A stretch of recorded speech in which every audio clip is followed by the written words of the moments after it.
scent of potpourri, films we commit to memory. Crossing the felt ropes, watching from home on my TV, looking at all my eyes can see. They tell me I view obsessively. Hello and welcome to The Obsessive Viewer, a weekly podcast reviewing 2 new or recent release titles every episode with an occasional free-for-all segment at the end that we call Potpourri. I'm your host, Matt Hurt, and you can find more of my work, including my written reviews, full episode show notes, and the complete backlog of our episodes and spin-off podcasts at obsessiveviewer.com. You can also follow me on Letterboxd and other social media platforms at the username of Obsessive Viewer. And if you'd like to support us and get access to hundreds of exclusive episodes, you can join our Patreon at patreon.com/obsessiveviewer. And that gets you access to different tier levels and stuff. Once we get to different tier levels, we have separate ones. So we have ones just for Stephen King content. On that tier, I am doing a long walk review. So basically, I'm walking around different trails in Indianapolis, and I am basically recording my thoughts as I listen to the audiobook for the long walk. I also have a bunch of Heartland Film Festival coverage and what I'm calling the Gotham Project, the episode 0 of that, where I'm talking about Batman. Both the Heartland Film Festival and Gotham Project episode 0 are on the free tier. And I am also working on some stuff for more video content, and that includes a Shelby Oaks immediate reaction live stream that I did just for Patreon the other day to get the stuff, the kinks fixed out, smoothed out and everything in the run up to this. So that's over on Patreon at any tier level, really. What else do I have on there? I have a bunch of stuff, but once again, you can sign up over at Patreon at patreon.com/obsessiveviewer for all of that and a bunch more content. And if you want to support me without messing around with Patreon, you can always donate by buying me a coffee at buymeacoffee.com/obsessiveviewer. So this week on the show, later on tonight, we're going to be reviewing the new Guillermo del Toro film Frankenstein in this week's secondary review. But before that, we're going to go over some movie news, or probably, I don't think so, I didn't grab anything, and Indianapolis screenings before reviewing the new Chris Stuckmann film, Shelby Oaks, in this week's feature review. And joining me this week are 2 of my friends and IFJ colleagues who can be followed on Letterboxd at the handles of Awake in the Dark and Joe R. Shearer. It's Brent Leuthold and Joe Shearer. Welcome back to the show, guys. How is it going? Going great. Good. Going very well. Joe's already got a nice shout out in the chat. I don't know who it is. Yes. Whoa, really? Yes, we are streaming this on the YouTubes, and Joe has gotten a "Hi, Joe" message. Actually, there we go. Yeah. So, hi, Joe. So, yeah, gentlemen, how's it going? What have you guys been up to? Usually at this point, I do my introduction, I say what you guys have written recently. Want to take it from there, guys, while I discreetly take a sip of my coffee at 7 p.m.? Go ahead, Brent. You start. We got all of our boxes of candy. We have 12 boxes of full-size candy bars of different varieties, and I guess technically quantities to the boxes. So hopefully we'll have enough, and hopefully we'll be prepared. We're gonna see what kind of wins out, what kind of gets left over. It really seems like the sour stuff tends to go fastest. Mm-hmm. I feel like I always forget this every year. But, I mean, we definitely got some, and I hope it'll last. But kids really like the sour stuff. So they are very into the... Yeah, that certainly is true of all of my children. They all love the sour candy every bit as much as chocolate. And maybe more. Yeah, but we have our large Costco-sized bags of candy as well. So we are all prepared for the holiday to come. Nice. That's one thing I don't regret about living in an apartment, but like I don't get trick-or-treaters or anything like that. So like all my like, so basically I'm just like putting the razor blades in the candy for my own like amusement. And the fentanyl and the fentanyl, yeah. PCP, yeah. Mm-hmm. Yeah. We have that bowl of illicit drugs that we're putting into our stuff. We just put it in a bowl. We don't bother putting it in the candy because why? Like absolutely. They might as well remember where they got it so that they can come back for more. Exactly. So, being an adult is being able to make bowls of drug-laced candy year-round. That's really what adulthood is. Right, yeah. Since we're streaming this, I'm gonna do the Gen Z streaming thing and say, chat, clip that. So yeah. Clip that out. That's a reference that Gen Z would not get. Yes, that's true. Gen Z doesn't know Full House. My daughter will get that. She's a Gen Z. I think she's not a Gen Z. I don't know. I think she's a Gen Alpha. Is that true? When did Gen Alpha start? I don't know. I feel like Gen Alpha might still be sperm right now. But I could be wrong. I can't even think of that there's going to be some other people younger than Gen Z. Yeah. But I know there are, I'm sure. Yeah. Yeah. But anyway, speaking of things younger than Gen Z, recently, Brent, on awakeinthedark.com, where you post your movie reviews and whatnot, you recently reviewed Frankenstein, Black Phone 2, and Tron Ares. Do you want to talk about any of those aside from Frankenstein, since we're going to talk about that here in a bit? And like, how's it going over at awakeinthedark.com? It's going great. Yeah, Black Phone 2 is just like disappointing. I like the first one a good bit, and the second one really doubles and triples down on the supernatural stuff. I just don't think it's really a movie that like needed to happen. I think it's just one of those classic horror things of like, it made so much money that they're like, well, let's just try to think up a story, and then they kind of do, and like it's fine, and there's some good acting from the same kids who were from the first one, but it doesn't really quite work. And then I don't know, Tron Ares I liked maybe about as much as the other two Tron movies, which is to say it's okay. Like it's like all the other Tron movies. It's like great to look at, really boring story, and cool score. It's nice. They're all three Tron movies separated by a good amount of time. Kind of all three still share the same. There's no real like progression or much different. It's just except that there's just different factors. Like, the effects are technically better now, but the story is still pretty boring. So anyway, okay. I think Disney should just make that a tradition. Like every 15 years or so, they just make another Tron scene. They just drop it and hardly mention it, and then and maybe it's like sort of connected tangentially to the other movies, but like who could really say? And also, it's like, I mean, our technology has leapt it so far that we really can't just make it a continuation. It has to be something like significantly different. It's just so clearly a franchise they don't know what to do with other than make it rides at Disney World. Right. Jeez. And that's probably enough, to be honest. Sure. Yeah. And it's like, I get that. And honestly, it's probably a fun ride. But like, do you need to keep making movies? Like I guess they just want to be able to refresh the rides. Yeah. You know what would be fun? What they've missed the boat on is a sort of like laser tag or Nerf gun sort of inspired, throw everyone in a room and let them throw foam discs at each other.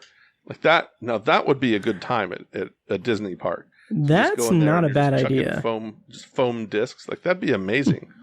Yeah. And of course, here's the part of the podcast where I mentioned that I'm old enough to remember the original Tron video games. It's actually one of my stepdad's favorite games that he played on his Intellivision. He introduced me to it on the Intellivision, which was already obsolete when I was a kid in the early 80s. I mean, in mid 80s. But it was a fun game that was pretty difficult, where it was like you were a man. It was called Tron Deadly Discs. That's what it was called. So you were like an individual, player in that Tron world, and other people would come, like the computer guys would then come in. I think it was a 2-player game, but you could, if you're playing the 1-player version, the guys come in and you have to throw discs at each other and kill the computer guys, and then the collector comes in and you have to kill it or stop it, and it's harder, but very one note, but it was very fun, and he used to really enjoy stomping me in that game. Interesting. That reminds me of the viral clip that has gone through where it's like that round table thing with Jeff Bridges saying like I was in a video game once or something like that, and no one catches on the joke that he's making. Yeah, Pedro Pascal like takes him seriously. It's like, of course, that's one right. Of the first yes. video game movies. I don't know why the franchise is called Tron, really, because the games that they play, like Deadly Discs and like Light Cycles or whatever, like those are like kind of separate games, but like Tron is the security apparatus from the first one. It's the name of one of the characters, who is not Jeff Bridges. I forget who plays him. Joe, you might remember, but anyway, like I think they Bruce just call it Boxleitner, I believe. Yeah. Yeah. So like, it's fine because like Tron sounds futuristic and cool, just like as a name, but it's just like funny to me that it's still, and especially with this third one, right? Because it's like Tron and then Tron Legacy, which is based in Legacy sequel, one of those basically, and then like Tron Ares. If you think of that name, it really doesn't mean anything because it's like Tron and then like the security thing from this thing a while ago, and then Ares is this new like super soldier or whatever. So it's like character : character. It's like, okay, whatever you want to do, man. Jeez. Yeah. This conversation has now led, like the amount of time that we've spent talking, or you guys have spent talking about Tron, is the amount of time that I've spent thinking about Tron over the years. Like, I liked Tron Legacy when I finally watched it, but like, it was one of those things, I think when, years ago, I watched it. That was also my first time watching the original Tron, and this was like within the last like 6 or 7 years. So it's not anything that it was like formidable that I watched when I was impressionable or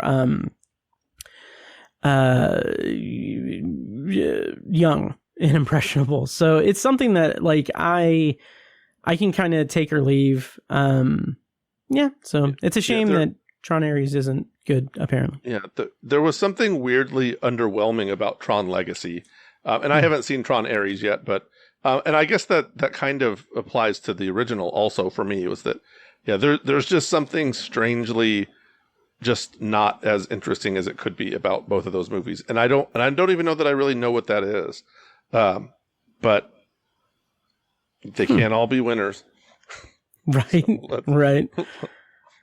Interesting. I think Legacy was literally, again, made just so they could, like, because the original one, of course, was a Disney movie in the 80s, and they're like, well, like, we can, like, zhuzh this up and, do some stuff or whatever, and, they do. I haven't seen Legacy, honestly, probably since it came out. Oh, wow. Yeah. I rewatched the first one before Ares.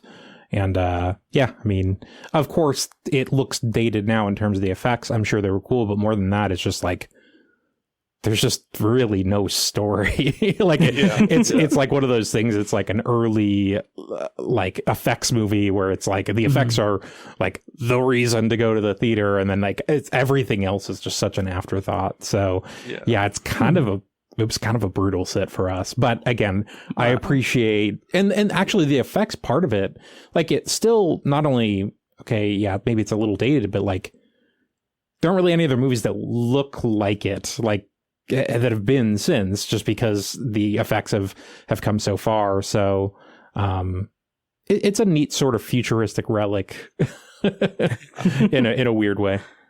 Interesting. Well, I will eventually probably see Tron Ares. But I don't know. I'm just not that interested in it to be completely honest with you guys.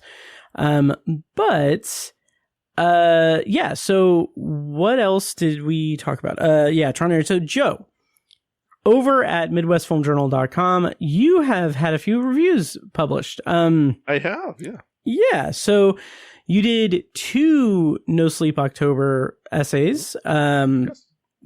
both for Stephen King related things. Yes, indeed. Yeah. So you did Creepshow and Creepshow 2, and then you also have a review up for Roofman, which we saw together at the We sure screening. did. Yeah, that I was yeah. 1 minute late to. Yes. So yeah. So how's it going with your stuff over there, and how? Yeah, how's it going? Yeah, it's going very well. The Creepshow and Creepshow 2 pieces I was really excited about doing. Creepshow has long been one of my favorite kind of 80s of those 80s just silly horror movies, and Creepshow 2 is sort of I would maybe call it a little underappreciated. It is not by any means a great film, but it certainly continues that fun anthology bit, and it's a little scarier. And one of the things I learned that I hadn't really paid attention to about Creepshow 2 was that Stephen King was involved in it, other than his little cameo. So that was fun to learn that he still had a bit of involvement in it, beyond just being, just like showing up and waving at the camera. But but yeah, it's those are 2 really fun films. If you've never seen Creepshow or Creepshow 2, watch the first one first, obviously. But the first one is a little sillier. It's a little more of the tagline was the most fun you'll ever have being scared. And it really is more fun than scare, especially kind of in a modern context. But the second one tries to do a couple of things that are a little scarier. But the first film has more of a legitimate comic book vibe, where there are kind of comic panel transitions, and I'm actually looking at the image that we used for the post for this review, and you see those this very silly red background behind the actor with kind of lower light in front of her, and there's these just basically comic book kind of a comic book background. It looks like they took a photo that could have been a part of a comic book panel. And they do that throughout the movie. I think each segment has one, and then they drop that in the second film, which they're a little more focused on the kind of the blood and gore and the scares in the second one. Although I would really say there's only one that has what I would call scares. But but they're both good times. I would watch them. If I've not seen them, or if you have not seen them, I'll certainly recommend you watch them. Yeah, they're fun. The original especially has a lot of kind of famous actors from their time. There's Leslie Nielsen and Ted Danson, and Stephen King also acts in his own. Yeah, there it is. He actually has his own segment, which is sort of strangely poignant and depressing. It's called the Lonely Death of Geordie Verrill, and he plays a very he's honestly very funny. And he plays this kind of backwoods yokel who finds a meteor has landed in his backyard, and he foolishly touches it, and bad things start to happen to him. So there's that. And then there's a lot. Hal Holbrook, Adrian Barbeau. I'm trying to. E.G. Marshall is in Creepshow. Ed Harris, a very young Ed Harris. That's right. Yeah, he's in my favorite. My favorite of them is the very first segment, which is called Happy Father's Day. I actually watch that segment every Father's Day nice. With my kids as a fun, just for fun. And check those out. Also you mentioned Roofman. My very middling review of that movie is up as well. I'm still trying to goad our friend Sam Watermeyer into doing kind of a face-off sort of segment or post on Midwest Film Journal, because he liked that film quite a bit and I did not. That's right. So I was trying to goad him into that, but so far we haven't been able to do it. So yeah, maybe if you know Sam, drop him a line and tell him that he's a coward for not facing off with me in that for that movie. Absolutely. And even if you don't know him, just still tell him he's a coward. Yeah, everyone. Yeah. Just post on here, post in the chat. We'll make sure he sees it. Exactly. Well, yeah. So you can find more of Joe's work at MidwestFilmJournal.com and Brent's work at AwakeInTheDark.com, and also at Midwest Film Journal, where he writes as well. Brent, did you have anything? I think we probably talked about this, but did you have anything for No Sleep October over there? I might have foreshadowed it, but yeah, I did Cobweb. Last time we talked, it hadn't been published, so yeah, I did Cobweb, right. And then might have something. Well, I'll do a little tease for you. Might be doing something in November that involves one of the actors that Joe might have mentioned. Yes, that's interesting. I'm actually doing two such pieces on that very same actor. Yeah, that's one of our. If you're not familiar with Midwest Film Journal, number one, there are a variety of contributors, all very talented writers, and just a group of terrific. I don't know if we could call them all movie critics, but movie fans, certainly, if they're not what we would call a critic, whatever that might mean. I'm a movie enjoyer, so yes, yeah. Our late great colleague Ed Johnson used to say, "I hate to call myself a critic. I'm a movie reviewer," and I kind of try to avoid the movie critic as a title because it sounds sort of arrogant. I mean, I'm a blogger. That's kind of the if we want to be a little more dismissive about it, that's kind of a lot of what we do. But we're multimedia, so we do a little more than that. So we're doing video. We're basically TV stars. So let's just go with that. I'm a print influencer. That's what I am. Yeah, a print influencer. I like that. Yep. So who does live streams apparently now, right? Who is forced into doing live streams by me? Well, if you're listening, Matt has a bomb in my room. Yes. Well, once again, you can follow Joe and Brent's work on the internets. MidwestFilmJournal.com, Brent's at AwakeInTheDark.com. Also follow them on Letterboxd, Joe R. Shearer, and Awake in the Dark on Letterboxd. So, now to get into the next segment of the show, I am going to share some things that are playing in Indy this week. So we're based here in Indianapolis. Brent is way up in Fort Wayne. Although you did travel down to Indianapolis for Frankenstein, which we'll talk about later in this episode. But here in Indianapolis, I don't have much in terms of what's going on in the film community. Obviously, Heartland Film Festival just wrapped up. And you can see my episodes or listen to my episodes, my reviews and everything over on the Obsessive Viewer and at Patreon. But coming up this weekend, Halloween weekend, I've got a couple of things to say. At the Alamo Drafthouse, they've got Scream, the original, The Goonies, The Return of Godzilla, and Pee-wee's Big Adventure. And over at the Can, they are hosting on November 7th through the 9th, and then on the 11th and the 13th. It is the 25th annual Indianapolis LGBT Fest. So a bunch of LGBT themed screenings are taking place at the Can November 7th through the 9th, and then on the 11th and 13th. You can find more information on that on the website at cancanindy.com. I'll put a link in the show notes and everything. So, so that's story. I was true story. I was a jury member on the LGBT Film Festival many years ago. Oh, interesting. Probably 15 years ago now. But it was a bit small back then, but it was still a very good festival, a lot of fun films. So yeah, I believe that tradition has continued for several years now. So yeah, go check that out.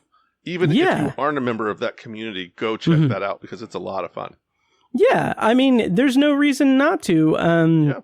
Show your support. Be an ally. So that is over at the Can. Again, that's November 7th through the 9th, and then on the 11th and the 13th. So that's all I've got for what's going on in Indy.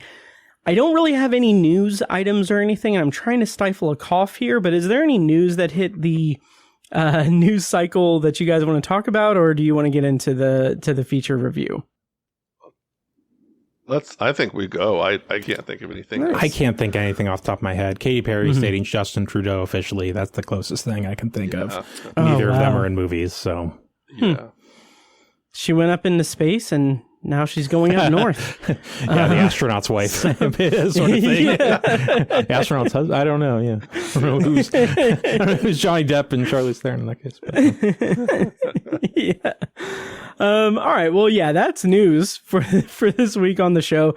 We're going to go ahead and go into our feature review of the evening. Joe is going to be joining us for that, but he's not going to be included in the secondary review. But yeah, so we're going to soak up as much Joe Shearer as we can. Hashtag chat clip that. And as we normally do, in this feature review, we are going to do a non-spoiler and then spoiler review.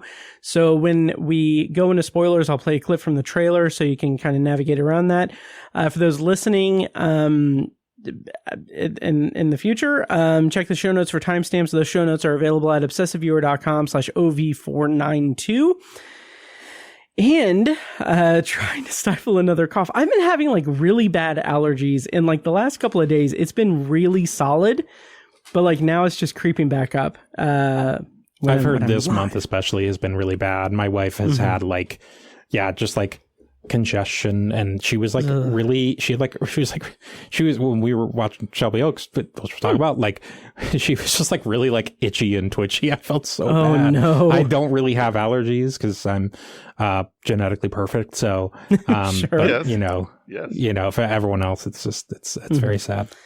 Yeah, it's rough. I've just moved to a suburb of Indianapolis called Brownsburg. For those who don't know it, if you're in Indianapolis, you probably know generally where it's at. But it is surrounded by farmland. This is my first year here for the fall season. It's surrounded by farmland, and so number one, my car is constantly dirty. I'll go get it washed, and I'll come back, that evening, and it's got a layer of dirt on it. And the other part of that is that allergies are a little bit worse here. Yeah. Jeez. Because we're using new toys and everything here. I just wanted to throw this up there. I was trying to do it as quickly as I could, but I couldn't. But anyway, yeah, Brownsburg, Indiana. So low cost of living, A+ schools, jobs. Yeah. One YouTuber says, apparently. Captions or whatever. It is a fun place. It's a small town vibe, basically in the big city. And we're close to Speedway, so the Alamo Draft House is a more or less a home theater for me. Although there's a Brownsburg theater I go to that's very close to my house. Nice. But yeah, I love Alamo so far, and have been a couple times. Also, we should shout out our IFJA colleague Lou Harry, who does I believe it's the first and third Sunday nights of each month. He does movie trivia. And I actually attended my first one of those a couple of weeks ago with another one of our friends, Nick Rogers. We went with our respective spouses and or soon to be spouses, and it is it's a very fun time. If you ever want to come and hang out with us, challenge us to movie trivia. We will be on the same team, Nick and I, and our spouses. And we will beat you down, I promise. But if you want to take up that challenge, come on over and let's do it. Nice. Yeah, I meant to mention that in the rundown there, but yeah, I also attended my first one that same night afterward because I went to like the after hours thing for Heartland. Yeah. And like, man, he's really good at that. Like he's incredible. So I'm gonna make it a point to go to more the more I can. So yeah, again, that's the first and third Sunday of each month.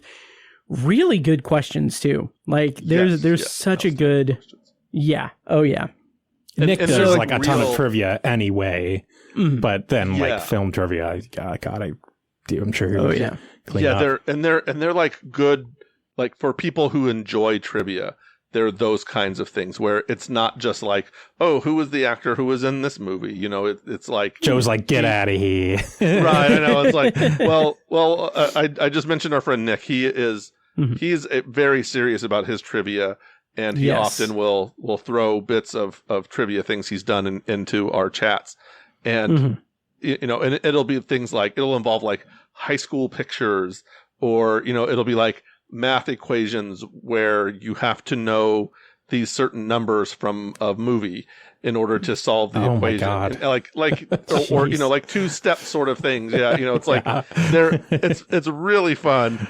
And, you know, like Lou, for example, had a really fun one where he gave us like maybe, I don't know, like a third of a movie poster, and we had to figure out what the movie was based on that little sliver of the movie poster. And interesting. You know, and maybe it included a bit of the title, maybe it included a different word that kind of looked like the title. But yeah, so there were a lot of fun things. There's a lot. He's also very into musicals, so there was actually a couple of musical sections, and a Disney, including a Disney song one that my fiance dominated on. So I just want to point that out. And she was worried she wouldn't be much of a help, but she absolutely, I believe she swept that category, and she impressed Nick with that. So that was a good time. Nice. A Disney princess come to life. There you go. There you go. In more ways than one. Nice. Oh. So again, that's at the Alamo Draft House in Indy on Lafayette Road at the Square. It is the first and third Sunday of each month. Go check it out. And it's also free to enter too. Like, you don't need to pay or anything. Like, it's, you know, you just go there and have fun. Yep. And tell Lou that the Obsessive Viewer podcast sent you. Yeah. Anyway, so our feature review, guys. We're going to be talking about Shelby Oaks. Once again, we're going to do a non-spoiler review followed by a spoiler review. When we switch over to spoilers, I will play a clip from the trailer. But to give a rundown of Shelby Oaks, this is the directorial debut of Chris Stuckmann. He is a very popular YouTuber who reviews movies and has for years. He has like 4 million subscribers, I think, which, he'll get there. He'll get there. Like, it's okay. We're here on YouTube now. And like, I know it's tough. It's tough, guys, but Chris, you'll get there. But anyway, I say as we have 0 viewers, but anyway, it is currently in theaters. It was released in theaters on October 24th.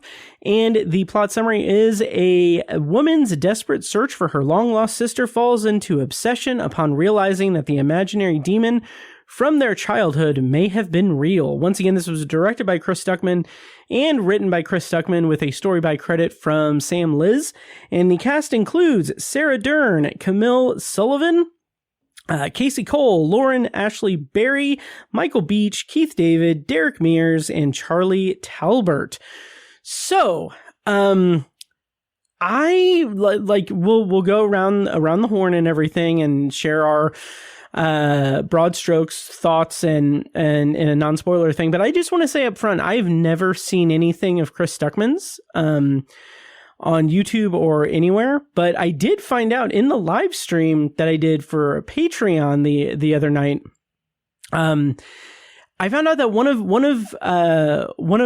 the Obsessive Viewer supporters, Paige, she actually found Tower Junkies and found like my podcasting through Chris Stuckmann's channel, because he apparently at one point had posted or shared like a list of Stephen King podcasts, and Tower Junkies was on there, and she checked it out, and then now she's a Patreon supporter, and she's here in Indy, so that's cool. So anyway, just wanted to give a shout out to Paige and to Chris Stuckmann, and just to kind of spoil what's to come. If you're listening, Chris, turn it off. So what did you guys think of Shelby Oaks, the directorial debut of Chris Stuckmann? Well, I guess I'll go first. Yeah. So it started out really promising. It, the film kind of employs a kind of a pre, if you want to call it like a pre-credit stinger sort of thing. It has one of those mockumentary type vibes, The Office, if you will, and kind of lays out some of the background of the film. And unfortunately, I'd kind of call that the highlight of the film.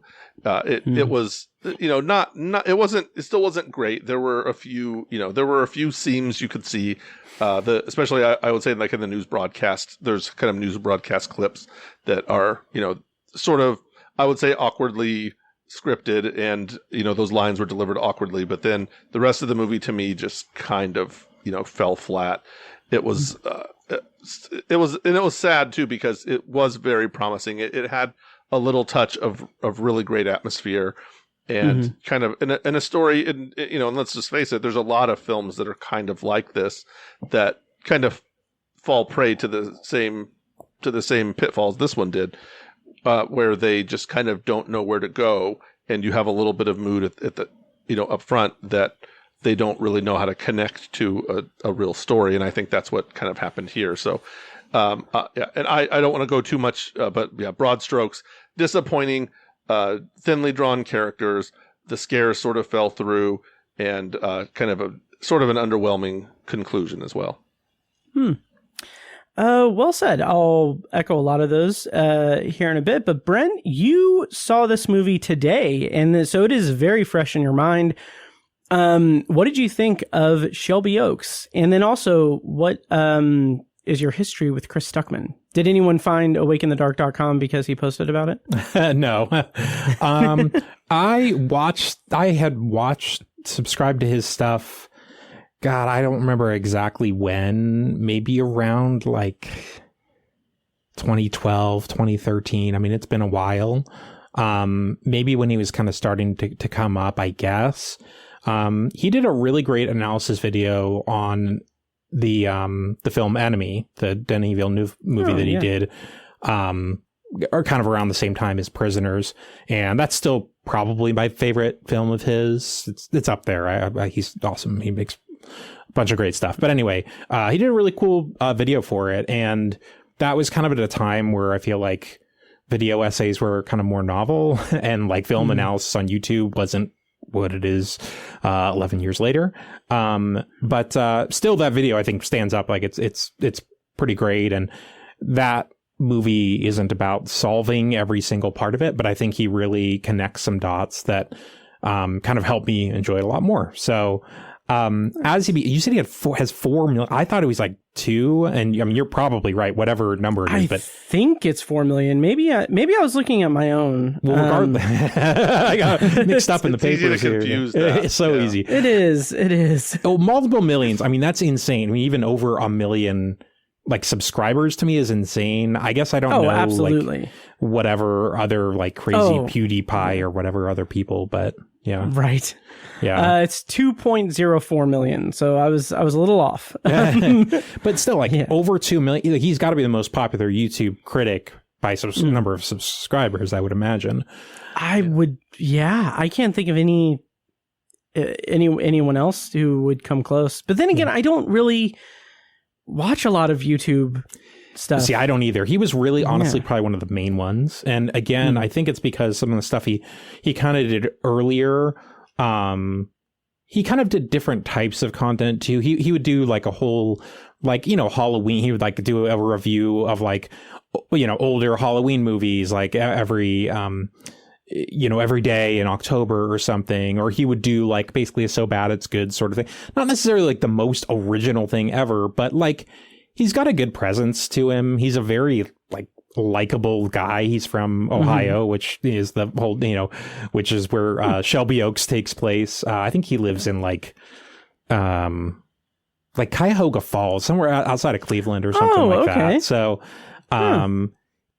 he's a good guy. I kind of stopped subscribing to him a while ago, but like, I don't, he kind of, at a certain point, he sort of, I don't know exactly when he started working on this project, but I think he wanted to, like, he basically stopped like doing like what I would describe as like critical reviews in terms of like sometimes he'll say good things, sometimes he'll say, and like he would only review stuff if he had good stuff to say about it. And I get the decision, especially if you're trying to make connections in the industry, but at the same time, it's like, okay, well then it's just different, you know. And to be fair, I'd stopped subscribing to him before that, and not for any, honestly, because I don't think, besides like Breakfast All Day, I don't know, and of course, Obsessive Viewer, I don't know if there are any other, seriously, like movie podcasts or like YouTube things that I really listen to or watch.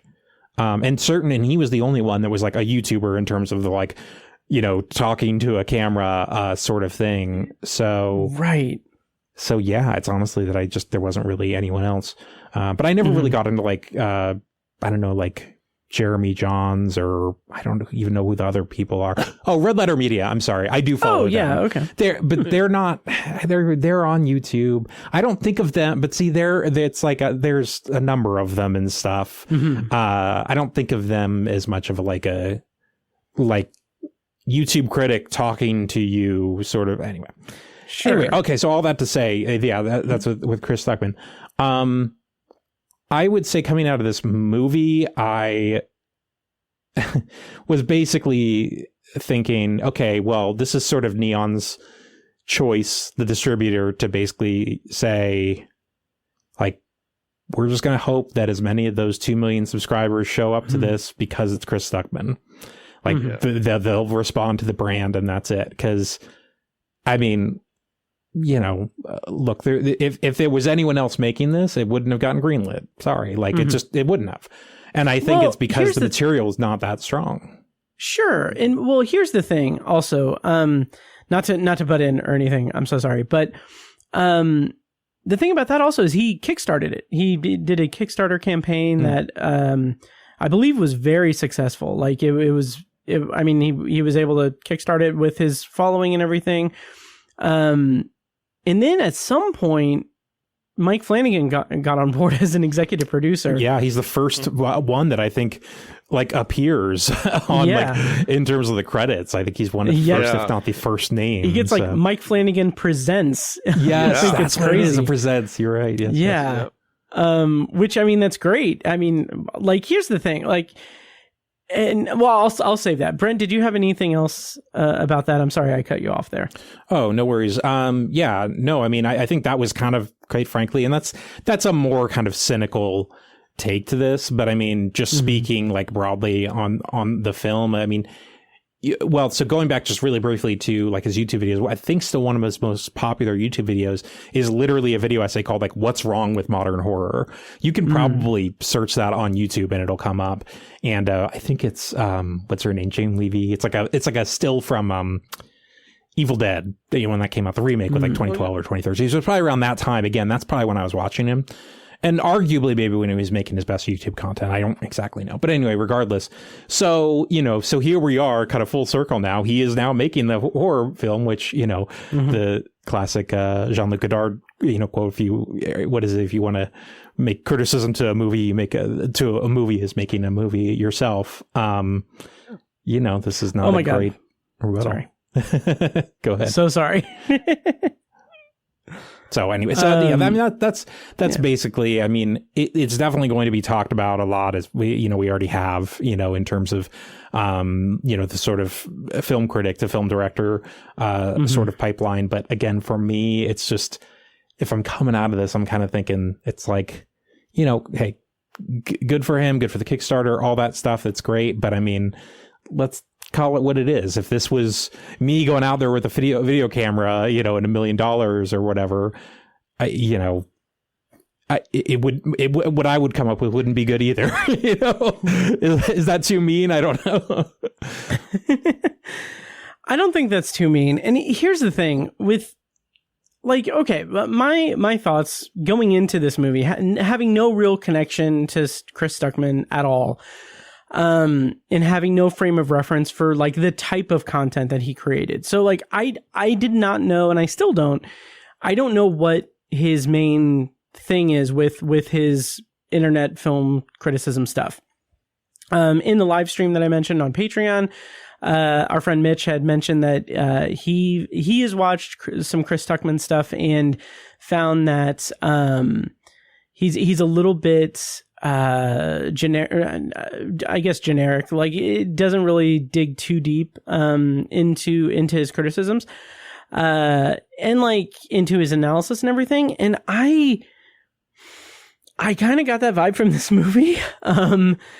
Here's the thing. Going into this movie, again, not knowing anything really about his style, no attachment to him, I was still rooting for him to deliver something great. Like, as I always am. Like, I'm always wanting like to have a good experience when I watch a movie. But this was a little bit more than that, just because like he's made a name for himself doing on a much larger scale the stuff that we do, like talking about movies. And the idea that someone can take that passion for movies and art and turn that into creating art themselves, like, that's very admirable. That's something that I have tremendous respect for. And like, it's something I would probably never aspire to do, just because it's not what I would want to do. But more power to the people that want to do that.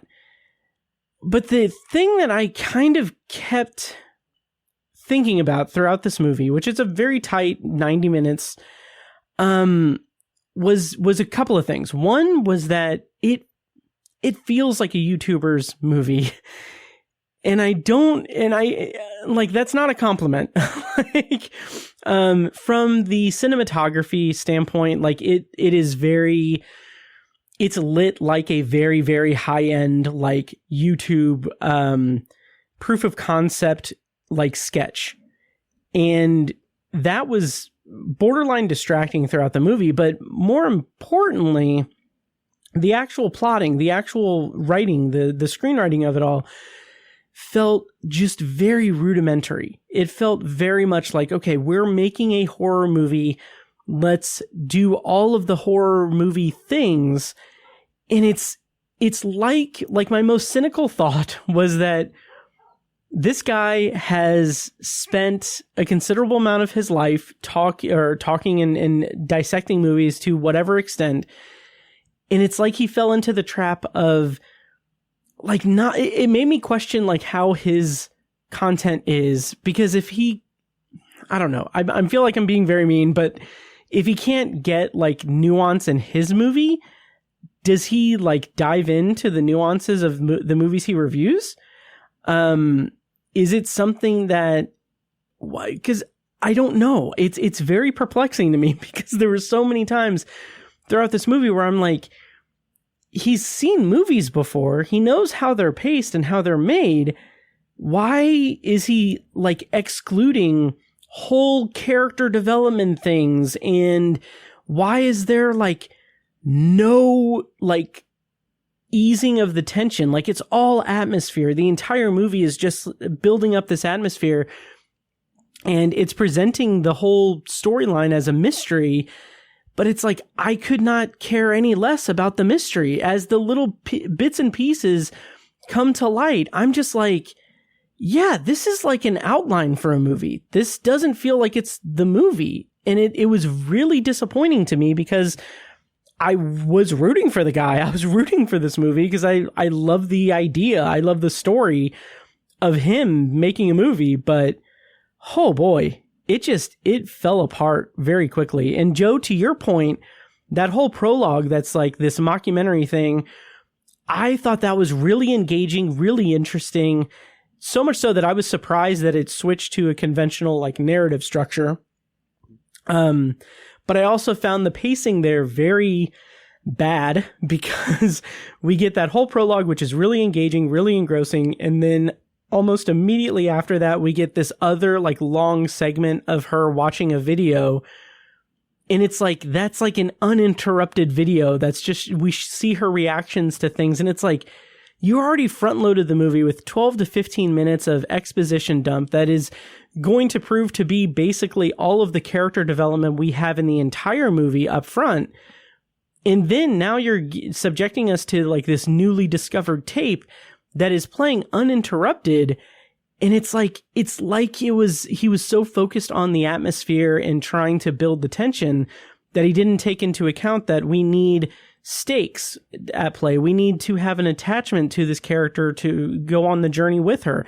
And we need some kind of levity here. Like, there's no, like, it's all just so focused and concentrated on the mystery of Shelby Oaks and what's going on. And it's just like, I need some kind of like guidance with the narrative, but it's so focused on one thing. So that's my rambling thing. Yeah, there. No, I mean, I agree with that, with pretty much all of that.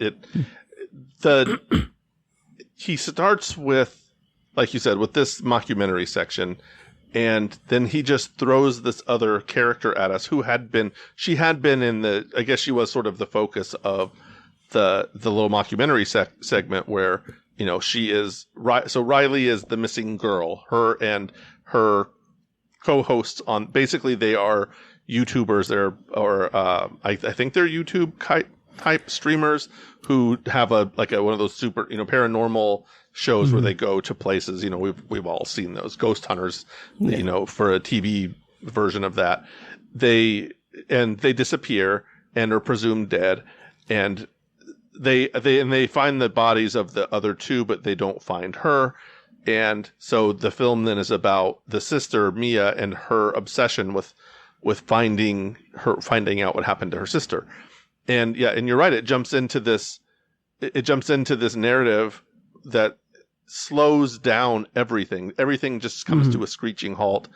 And then a guy shows up on her doorstep, shoots himself in the head, and there's a little video camera tape in his hand, which, by the way, is very much obsolete technology that I don't think any self-respecting streamer would use. But somehow this is what they've used. To be fair, they've been missing for like 12 years. So that was from like 2008. But even then, that's also maybe a bit of a stretch. Right. Yeah. I mean, I was using a digital camera at that point. Even it was a digital point and shoot. But it was a camera even at that point. And I think most people who even had that kind of job then certainly aren't using that videotape. That was like a circa 2002, 1998 to 2002 kind of era video camera. And her sister Mia has the camera ready and the two cables and all that into the TV, which would not be that sort of a thing. Yeah, I mean, he probably should have just set this in maybe like the mid 2000s. I will say one thing I liked about the early sequence, which I agree, honestly, looking back, is probably the best stretch of the film, which is this found footage kind of compilation or whatever, is that it captures like the nascent era of social media. There's a lot of, it gets the look of 2008 YouTube right, which is very different from how it looks now. The comment section, there's a MySpace section too, where all these comments fill out. I would say, I know what you're saying, Joe, about the technology, but in 2008, you're right, it would probably be digital, but it would be like people wouldn't have had like cell phones then or anything like that, of course. So like, yeah, it's sort of tricky. Like, it's a YouTube show, but honestly, in 2008, there weren't really that many YouTube shows. So it's a cool kind of alternate past thing of like, you know, what if there was this like paranormal or like show on 2008 YouTube. So again, I liked that sort of section of it, but you mentioned it, Joe, like you say it like slows down.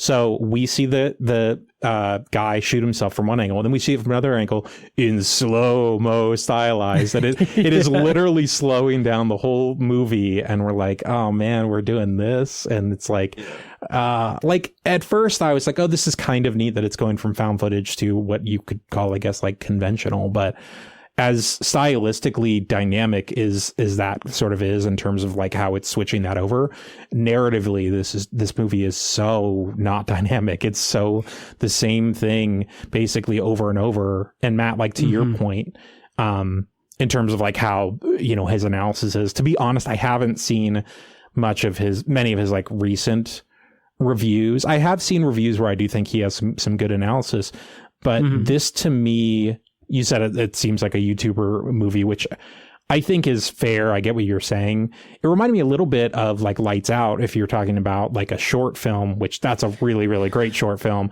And I actually do like that movie pretty well, the David F. Sandberg one. And of course, he'd go on to make the Shazam films and other things. But he's a big YouTube, like he's done a lot of, was he Pony Smasher or something like that? He does a lot of like video essays too. He has like a really cool one about Shazam and like how like why an actress's like a girl's like coat is different in one scene, or why does she have her coat in one scene, not in the other. And it's this like 10-minute explanation that's a really, I think, kind of keen insight into what directors have to work around, which is just problem solving effectively, professional problem solver. But anyway, this struck me as like a YouTuber movie, but it struck me as someone who really wanted to master who really analyzed, who really keyed into like the scary moments of horror movies, but not the other moments. Like, because that's kind of what this whole movie is. It's like Scary Moment, the movie. It's like, okay, here we go. And it's, I swear to God, it's like a dozen of those. And it's just like, it's exhausting if that's the same thing. And it's just, there's something about the pacing with all of that that's just off. And to the point, like, yeah, there's definitely not enough, character development. There is, I don't know if I should get into this yet. It's not a spoiler. There is one a foreshadowed shot that is really good in this movie. And it is a crib filled with banker's boxes. That is a really neat shot. So this is shown early in the exposition. And it even says, like Mia says, like, oh, the sister who's looking for the other sister kind of got obsessed with this, and they kind of put life off, and they didn't have a kid. And that's such a great shot to sort of solidify that. But then it comes in later when it's kind of in the more conventional framing, and there's a 2-shot with Mia and her husband. And sure enough, there's that crib with the banker's boxes in the back. He says something like, "Where did the years go?" And I'm like, okay, that's a little too fine a point on it. It wasn't like terrible, but I'm like, that shot, it speaks for itself. Again, it's like the classic thing, like, just let it be and hope that the people who are watching will get it. But I thought that hammered home a little too closely. But nevertheless, I think that's that's a cool shot. And again, like, that's the stuff to me, like, you got to fill horror movies with, any movie, but horror movies have to be filled with that sort of stuff where you're telling little stories everywhere, not just he's not quite there and then he's there. It's like that's that gets exhausting, which is kind of what you said. One of you said this is a tight 90. It's like a pretty. It's a pretty baggy 90 to me. I don't know. It is. I know what you mean, though. Technically, it is a short film. Oh, absolutely.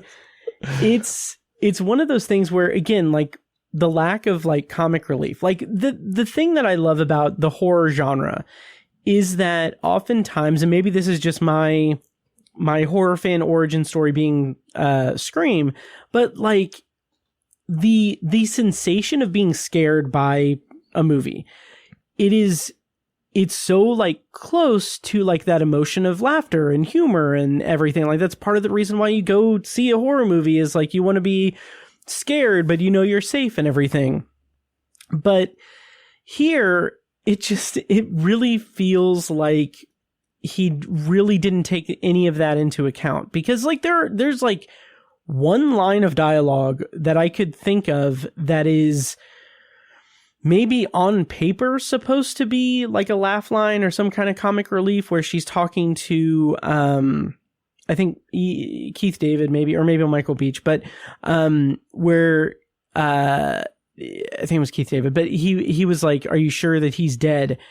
And knowing what we know about this person that he's talking about, like, yeah, he's dead. And like, she says like, yeah, I'm sure, but it's done in such a way that's like, it's like the intention was supposed to be a laugh line, but she wasn't directed to recite it that way. And I think that also is one of my other big problems with this movie, is that, again, no shade to the guy. He is a very famous YouTuber and everything. He has hours worth of like talking about movies and everything.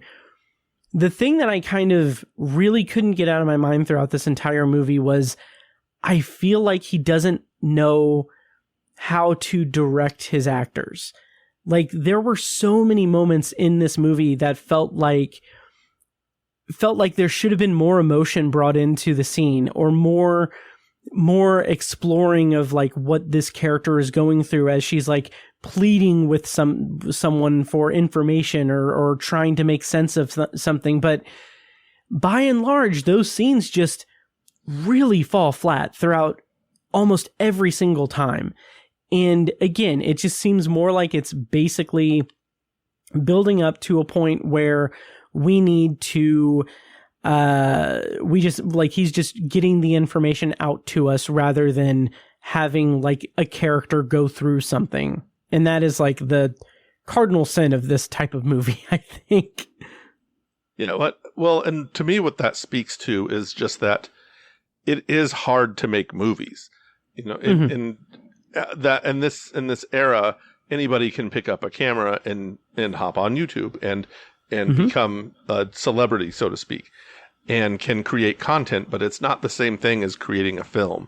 And, you know, when you have to use these techniques, when you have to direct actors, Matt, to your point, when you have to, when you have to know how to compose a shot and how to lead from one shot to the next and edit and add music and, you know, balance all of these things.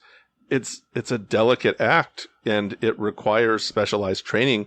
Certainly, you know, we've been making scary movies for more than 100 years now, and there's a lot of technique involved. And, you know, every geek off the street, so to speak, can't just come in and pick up a camera and start being, start calling themselves a filmmaker. Now, but again, another thing you guys have both touched on, kind of, you know, I want to give him his flowers because this is putting himself out there. So, you know, I don't take this as a criticism of him as a person. I think it's just, he doesn't have the training that it takes to make a major motion picture to be good, you know, to be really, you know, really engaging, to be something that people remember. It takes some flair that he, you know, obviously, at least at this point, was not demonstrating. And it just kind of carries through every aspect of it. You guys have talked mostly visually. I want to talk a little bit about the script and the kind of the motives. There are just things that happen that don't make sense in this movie. When Mia, the protagonist, when the man kills himself on her front door and he's got the tape in his hand, she snatches it and hides it and conceals it from the police. And, you know, the police come and take the body away. And then she's like, oh, I got this tape, I'm going to play it. And there's no reason for her to do that. Later on, her husband asks her why she didn't tell the police. And she was like, I needed to see it for myself first. And I'm like, what does that mean? Like, you think the police are never going to show it to you? Like, this is a major piece of evidence in a criminal case, you know, that you're heavily involved in. And now you really are pigeonholing yourself, because once she, you know, this again is like the impetus for her to go off on this journey to find out what happened to her sister. And she goes to really creepy, scary places by herself, which again, like why her husband didn't go with her. It as him as a character, it really speaks poorly to him. And they kind of, again, tried to manufacture this, you know, bit of like tension between them. He's frustrated because she's obsessed with, it's like, well, yeah, her sister is missing, man. Her sister has been just vanished 12 years ago, and she's been trying to find her. You think that's not, you know, some stressful thing? She should just be like, oh, I'd really like to go find my dead sister, but, you know, I got my husband here. We were going to watch some TV together. You know, it's like it doesn't paint a very flattering picture of him as a person or a character. And we don't, because the best times of those movies, if the husband is not going to be a character that's going to be killed off in some way, it's best to not paint him in that light, because now he's not sympathetic at all. It would be nice if she really was being, you know, this, you know, obsessive, if you forgive the term, you know, if she allowed herself to just be completely consumed by this search in a way that she shouldn't have. But there's no reason for her to not at this point. A man just committed suicide in front of me on my front porch, holding a video that contains footage of my sister who's been missing for years and years. This is a major development, and she should investigate it. Now, she should have told the police, but, you know, at the very least, he should be there with her. So instead, she goes to this old mental hospital that's been abandoned for years and years that just screams, "We're possessed by demons." And Yes. she doesn't even bother asking. If these him. walls could talk, they would scream. Yes. And, you know, and so she just like happily skips off to go to the abandoned mental hospital where, you know, there are certainly creepy things happening. And she doesn't really try to call police. She doesn't have a friend to come with her. She's like, I'm cool. I'm just going to come on out here by myself. And then later on there, you know, we'll be veering into spoilers if I go too far, but later on she goes to another place that certainly resembles the same remarks. And she's just happily wandering about herself, you know, by herself at night in the woods. In this place where maybe she's going to find her sister's dead body, or maybe she's going to find her sister insane, or is a witch, or is like, there's any number of million things that could have happened. And, you know, she shows zero fear or concern. She doesn't have a cousin or a mom or, you know, a dad or just a best friend to go with her. Any friends, I was going to say, yeah. Yeah. I mean, her husband is obviously worthless, but In 2025, like, don't women generally want to like have a circle of friends if they're going to be like, you know, investigating something? Yeah, I thought that too. When I know specifically where you're talking, but the specific place that she goes that is like kind of the main set piece, I was like, this is kind of like just like dumb Nancy Drew. Like, like it really kind of is. It's just like yeah. And like it would be fine if the movie did anything to really explain that. Like, I mean, to give it a little bit of credit, there is like one scene where the husband is talking to her and he says something that kind of, for me, implied that there was more tension between them, and that's why he kind of like, he's not a source for support in this or anything. But that's me grasping at something that may not even be there at all. It's just something that's just so surface level and so like skipped over, basically. Yeah, but there's just no sense that there's anything real to it.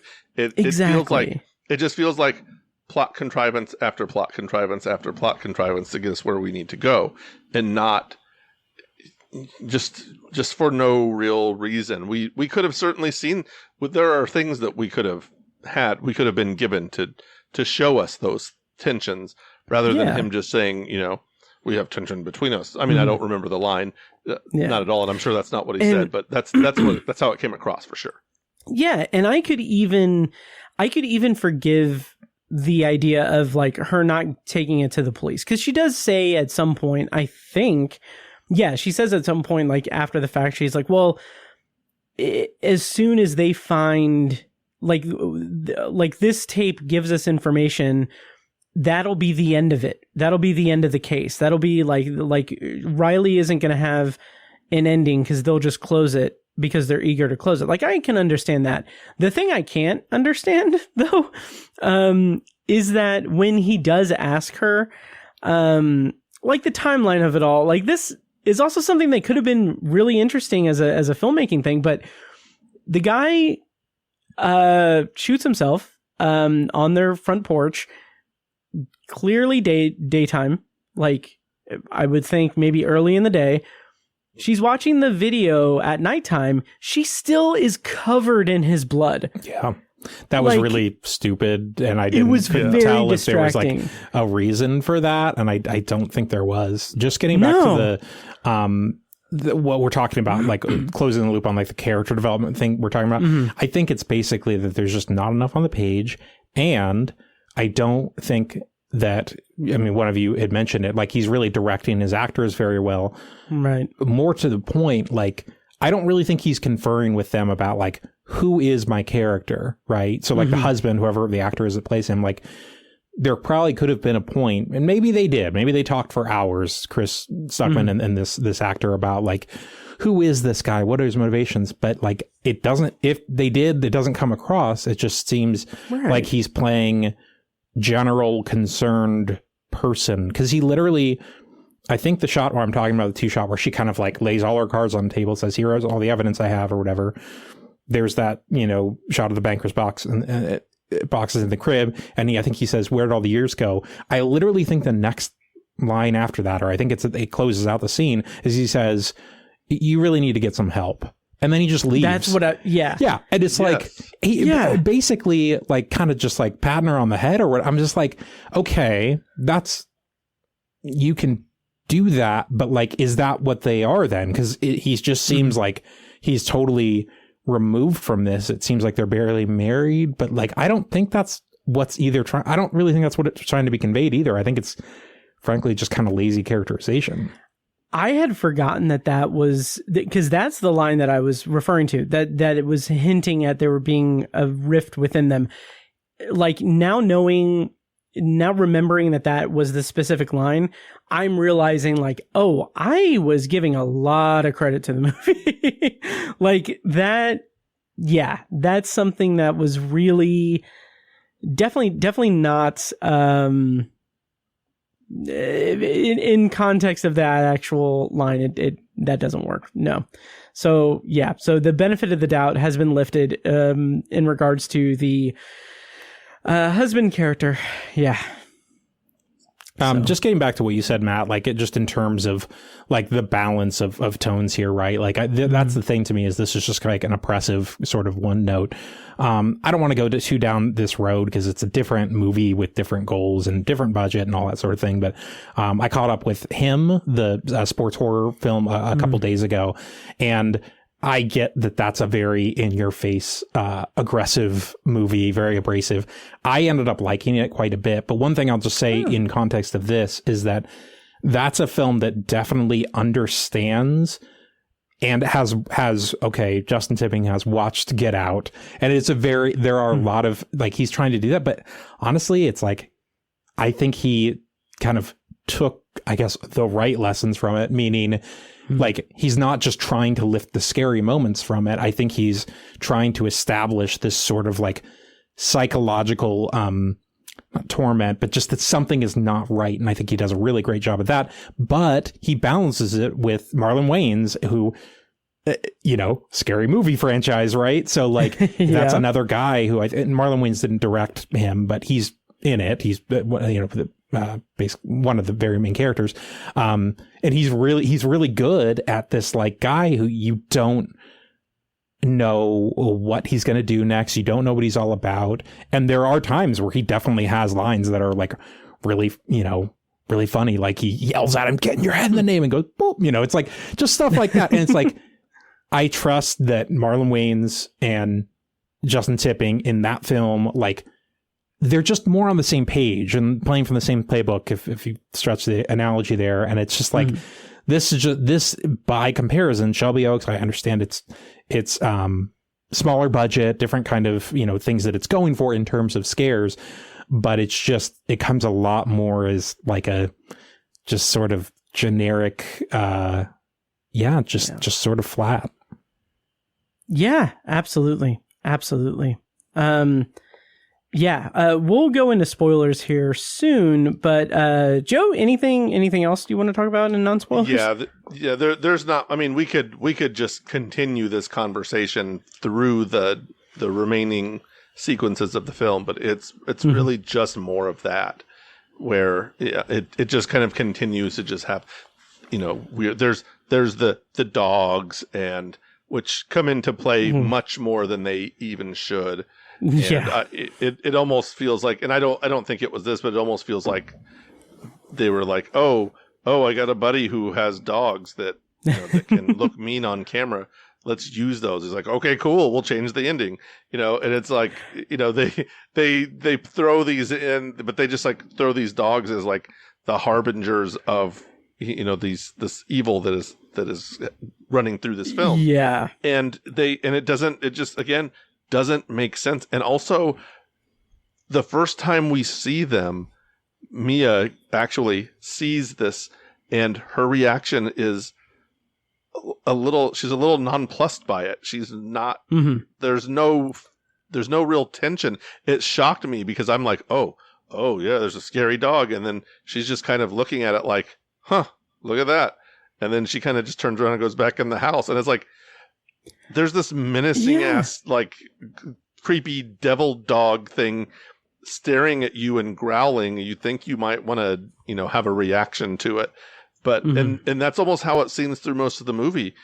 Every time we see them, the reaction shots to them are just so nothing that it makes us less scared of them. And, as these things we're certainly supposed to be scared of. And I think it just detracts in the end from the story. It's a distraction with here's one more scary thing versus what the real threat of the movie should be, which never really even feels like a threat in itself as well. Right. And even that, you mentioned that synopsis of the imaginary demon from their childhood that might be real. I had no real indication of that until very late in the film. And I don't know if there was a line that I missed, but there was a moment at the end where it's like, oh yeah, she did mention this thing. She had this thing. And I was like, oh, she did. Oh, this was like a thing that they had together.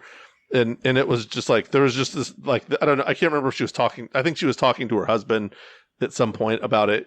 And it was just like, I don't know. Like it feels so detached from, was like, it would be one thing if she was like, oh my God, she always knew these demons would be coming after her and nobody believes that there are these demons. And right. It's just sort of like, here's this block of a documentary talking about it. And then here's a section later on where she's like talking to her husband or whatever. And is like, sure. Yeah. She had this demon that she was like, we always thought was like visiting us or something. I don't know. It's something. I think it's a nuisance, a family nuisance. Can I share something really juvenile and yet a little not macabre, but a little spooky? So I think this was maybe after the prison scene where she's chased by the dog. She like goes back to her house. I forget what it is that she like rifles through papers again. And I do this like with my eye because I was like rubbing my eye for whatever reason. And I don't know why in both my eyes, like sometimes it makes this like kind of squishy sound. I'm not going to do it on the mic. It's pretty gross. But Aubrey was sitting next to me in the theater. There was one other couple rows back the guy had to be woken up at the end of the pre-roll. She said, wake up, it's starting. And he said, but anyway, so like just to, I don't know, have something sort of fun that I could gross her out with. I started like doing that like gross eye squish thing near her. And she just turned and went, ugh. And I was like, nice. Something's got to freak you out. I don't know. And what's happening up here is, got to find our own entertainment. I know, right? Exactly. Yeah, not a great sign, right? But that's juvenile. I shouldn't do that. But I'm trying to enhance the experience. So, and that's admirable. That's admirable.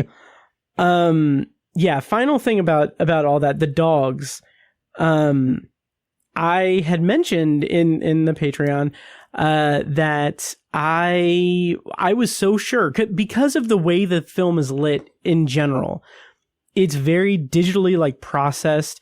I was so sure that it was like a CGI dog, and apparently, like Mitch had said that he had read that they're real. That it was a real dog. There are 4 of them credited. Yeah. Oh yeah, that's right. So I don't know. And like at one point, I don't know if they used different. Anyway, yeah. Yeah. Well, like. It's just crazy to me that you have like the practical, animal for it. Like, why are you putting so much effort to make it look just so digitally fake? Like it's from a movie from the time that the paranormal paranoids, went missing. Which also, I mentioned this in the Patreon live stream that I did, but I mean, that's not even like a first draft name for a YouTube channel. That's like the initial outline for the movie. Just like, come on. Yeah, I didn't really understand that. I didn't know if there was some something like meta that I was like, no, it's just bad. I kind of gave it a thought too. I was just like, what a dumb name for a YouTube channel. And I was like, I don't know, maybe it's like metaphorical. Then it was just kind of went on. I was like, I think it's just a dumb name. Let's go back to that. It's terrible. Yeah, okay. It just felt like he's rushing through the script, writing the script. He's like, I don't know, we got to have a name for it. Let's just say this and we'll change it later. And then they never got back to it because it was just like, that's just bad that nobody's watching that. No. But let's go ahead and switch over to spoilers here in just a second. But what were your guys' overall like rating on Letterboxd? And what did you rate this on Letterboxd? And are you looking forward to Chris Stuckmann's next project? Should he make another movie? I will say I believe I gave it 2.5, which seems fair enough. The premise was intriguing, but the execution was just not there. If he comes out with another film, I might watch it if it seems interesting, but I hope he will grow as a filmmaker and get a mentor, maybe go to a film school or something, because it's like it's not that there's a lack of creativity, it's just that or he needs a lot more talent around him. He needs to build talent around him, which that's something that not every director is has a great eye for for cinematography or for editing or for acting, but they at the very least they have people around them who do. Maybe they have one specific strength and then they get people around them who know all of the rest of that. So that's what I would be looking forward to with him. It wasn't a complete, I mean, like I said, when I saw the trailer to this and I was like, oh yeah, I want to see that. And then I saw it and I was just like, oh, this was just not, it was just dreary and underwhelming in just about every way.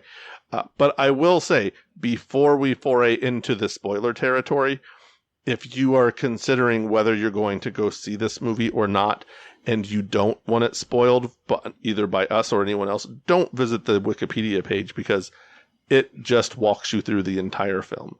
So you basically get first shot and all of the other shots through. It's like a video game walkthrough, but it's for this movie. So I would say avoid that if you don't want this movie spoiled. Also, if you're avoiding our spoiler chat in just a minute. Yeah. That was also me. I brought my laptop into the 3:30 screening today, and I was just editing Wikipedia. I said, what did that say? What was the name of the thing that she read in the book? Okay. Yeah, that's the best way to watch movies is to read the way too long Wikipedia plot summary. Right. That is. If I can say one more thing, the other thing that stood out about this movie was the couple of recognizable actors, and there's Keith David, who is just a legend, and he gives a scene. He's not particularly engaged. It doesn't seem with the film, like whatever he gives it. He puts his name in there. He gets a scene. He gets in and out. Great. Michael Beach, who's a very recognizable actor. If you have watched anything over the last 30 years, you've probably seen him in some cop show. He plays a cop a lot. I remember him as I think he was a social studies teacher or something in the movie Lean on Me with Morgan Freeman. And he almost gets in a fight with Morgan Freeman's character, which is just an 80s movie that I love for a lot of reasons. But he has sort of a big part in that. And then you mentioned Derek Mears, and who played Jason, I think, in the remake of Friday the 13th. Yeah. And it was funny because you said his name, and I was like, oh yeah, I remember seeing his name in the credits, but I don't remember who he played. And then I even looked in IMDb, and I still don't remember who he played or seeing him in the movie at all. So I thought, oh, maybe he's the guy who kills himself at the beginning. but I don't believe that's who it is. And nope. Yeah, and so now I'm just like at a loss as to who that was, and I'm like, well, I don't really care enough to go through and find it, but maybe I'll catch it sometime on somewhere. It'll just be playing, and I'll watch it, and we'll be like, oh yeah, there he is. But yeah, interesting. Yeah. Well, so you rated it 2.5 stars, Joe, and Brent, what did you rate it on Letterboxd? I went with 2 out of 5, and I mean, that's maybe a little harsh for, first time director and on all that sort of thing, writer director. I think on the strength of this, I don't know. I just don't really think he's got it just based on what's presented here. Again, he seems like a very nice guy, and he might, I don't know if he's going to continue like sort of the filmmaker route, or if this was kind of always the play, or not, that sounds cynical, but the dream, I'll say, to do this. I mean, honestly, like you said, Joe, is a great point. Like, if he can get some help around him, maybe adapt a script, maybe just do the directing, because I do think I agree with you. Like, some of the dialogue here is pretty bad, quite frankly. And I think the story outside of like that first like exposition every 15 minutes is not great. So like, maybe, just focus on the directing. And again, those things we talked about, like directing the actors or being able to, problem solve as you have to do on the set, or just like an establishing tone and sort of establishing your voice. I mean, we'll see. So not a great start, but we've had some great filmmakers who have had some not great first films, right? I mean, so right. if there's a silver lining there, it's that you can take heart in. Yeah, I agree. And I rated it 2 stars on Letterboxd. We'll talk more about it in spoilers. I'm going to go ahead and play a clip from the trailer. If you're leaving us for the spoiler section or what have you, Joe is not going to be here for the secondary review. You can find his work at MidwestFilmJournal.com and also on Letterboxd at Joe R. Shearer.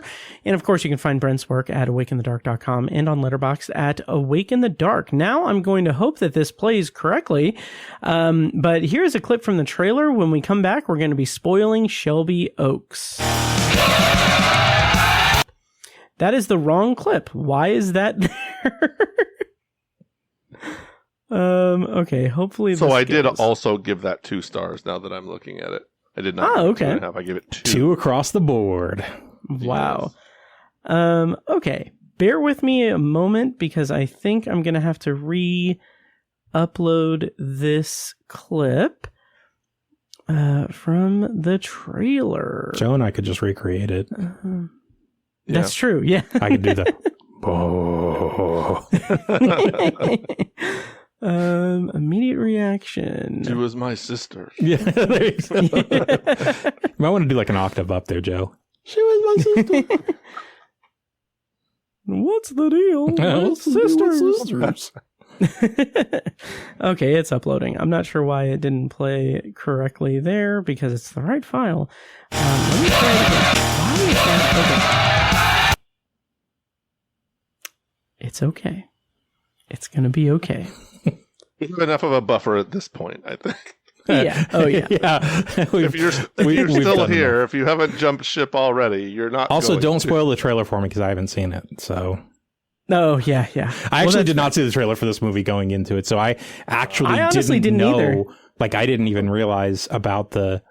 Well, I guess we can go into spoilers. Well, yeah, I got the clip correct and ready, so I'm gonna play a clip from the trailer, cool. and when we come back, we're gonna be spoiling Shelby Oaks.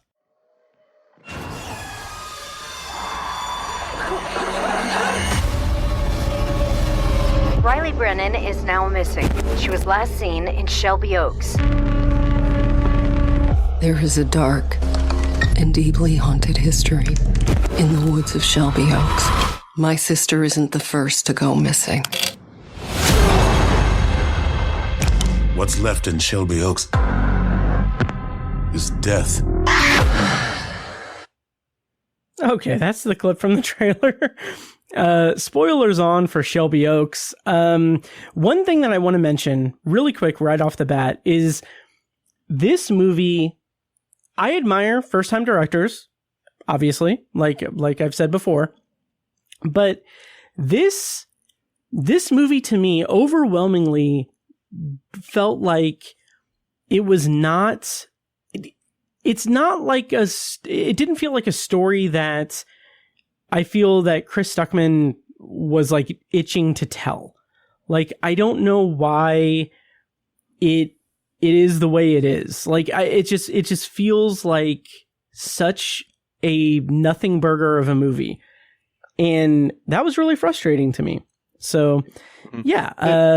This, I've been trying to not say this, but even watching that little clip again, it feel my first thought when it started was, oh, they're going for like a Blair Witch Project vibe. And then I was like, well, also, I mean, it's got a more traditional narrative once it starts.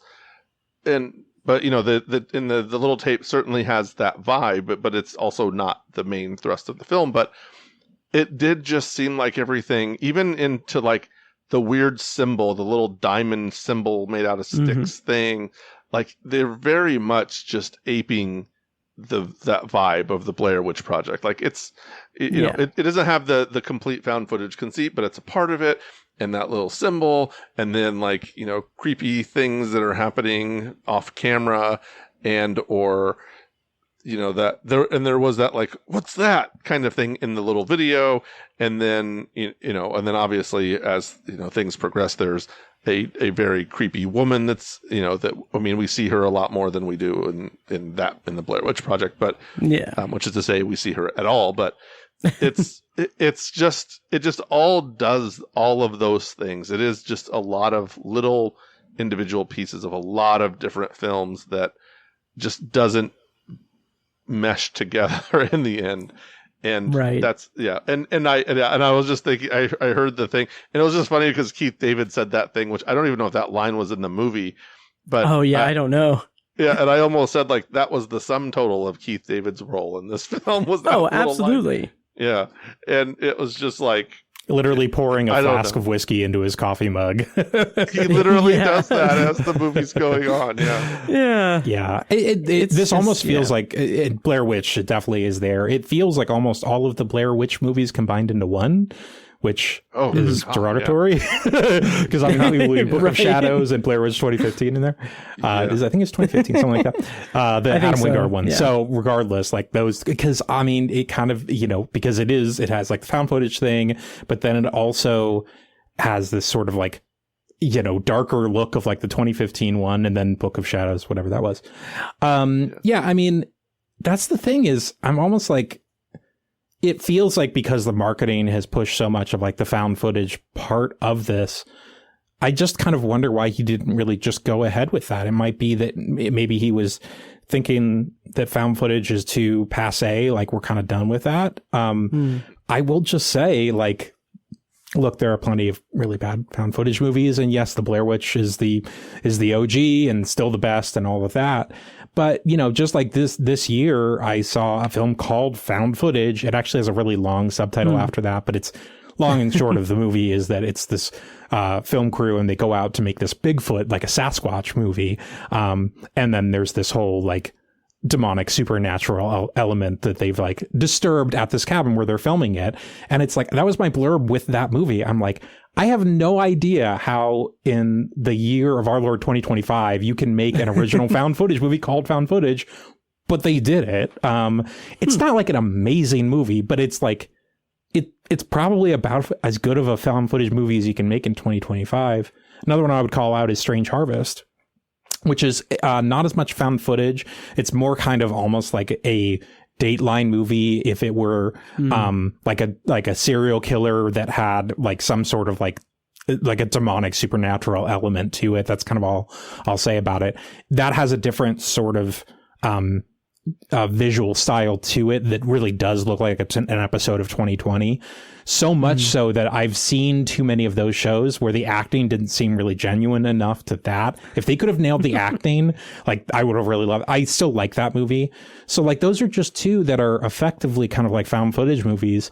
So the reason I bring that up is it's like, I was almost kind of, because I hadn't seen the trailer. I didn't know where this movie was going. I was kind of put off. I was like, oh, so this is just going to be like a kind of like dimly lit, like sort of like DSLR thing. Like that kind of sucks. Like that's, I mean, I guess we can do that and like, we'll see where it goes. Right. But yeah, you know, I just sort of felt like stylistically, I don't know why he was sort of hedging his bets, because it starts out that way. And,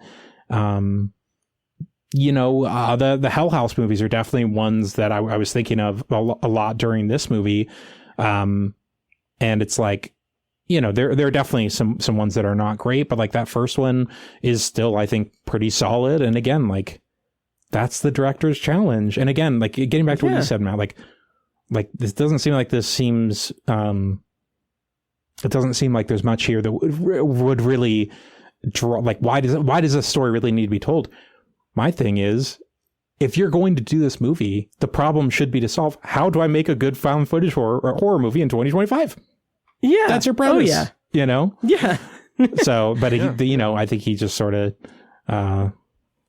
quite frankly, kind of wimps out on it and goes for the more like, conventional thing. Mm-hmm. Yeah. Oh, yeah. And I had kind of thought that it would be that found footage thing because I also hadn't seen the trailer or anything. But I do want to mention, like, I'm going to do another screen share here for the live audience. But the poster for this movie has all the accolades and everything. But like this blurb here, The Blair Witch meets Hereditary, like that. When I after I saw the movie, I'm like, okay, yeah, that's like, I feel like that should be in parentheses next to it, derogatory, because right, yeah, it is the Blair Witch meets Hereditary, but because it seems like, had I not known that this filmmaker was someone who discussed movies and talked about movies for years and years and years, I would think, oh, this is a movie that is like a B-level straight to streaming 2B movie that is taking things from the Blair Witch Project and Hereditary and just hoping for the best. And like, I'm sorry, but like there is an audience for that. There is a market for that.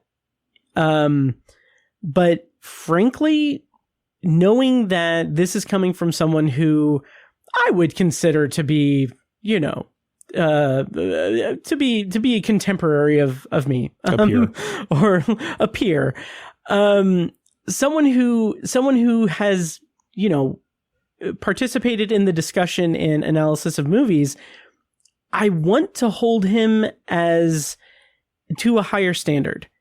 And I feel like it's kind of unforgivable to have a movie that is such a dud of a story, because as we were kind of talking about in non-spoilers, the whole thing with this movie, like by the end of it, when she's leaving the prison and she's going to the house and she's finding the quintessential creepy old woman, like at that point, I'm like, I don't give a shit what happened to Riley. Like, I don't. Right. Yeah. And the big revelations that we get in this movie are like from photographs, like when she's looking through like a photo album, and it's like, this is the big revelation of it. Like, oh yeah, she was taken and forced to give birth, for this demon child thing. Like, that's a big plot revelation that we get through a photo album. And it's really, really annoying. By the way, Joe, Derek Mears plays the demon. I saw that. Yeah. I was like, oh yeah, that's who, but I still don't remember seeing him. Oh yeah. He's in the background in the crib scene at the end when she's doing the thing. Okay, I do remember that. Okay. Yeah. But so we're hitting the end of the movie now, right? Yes.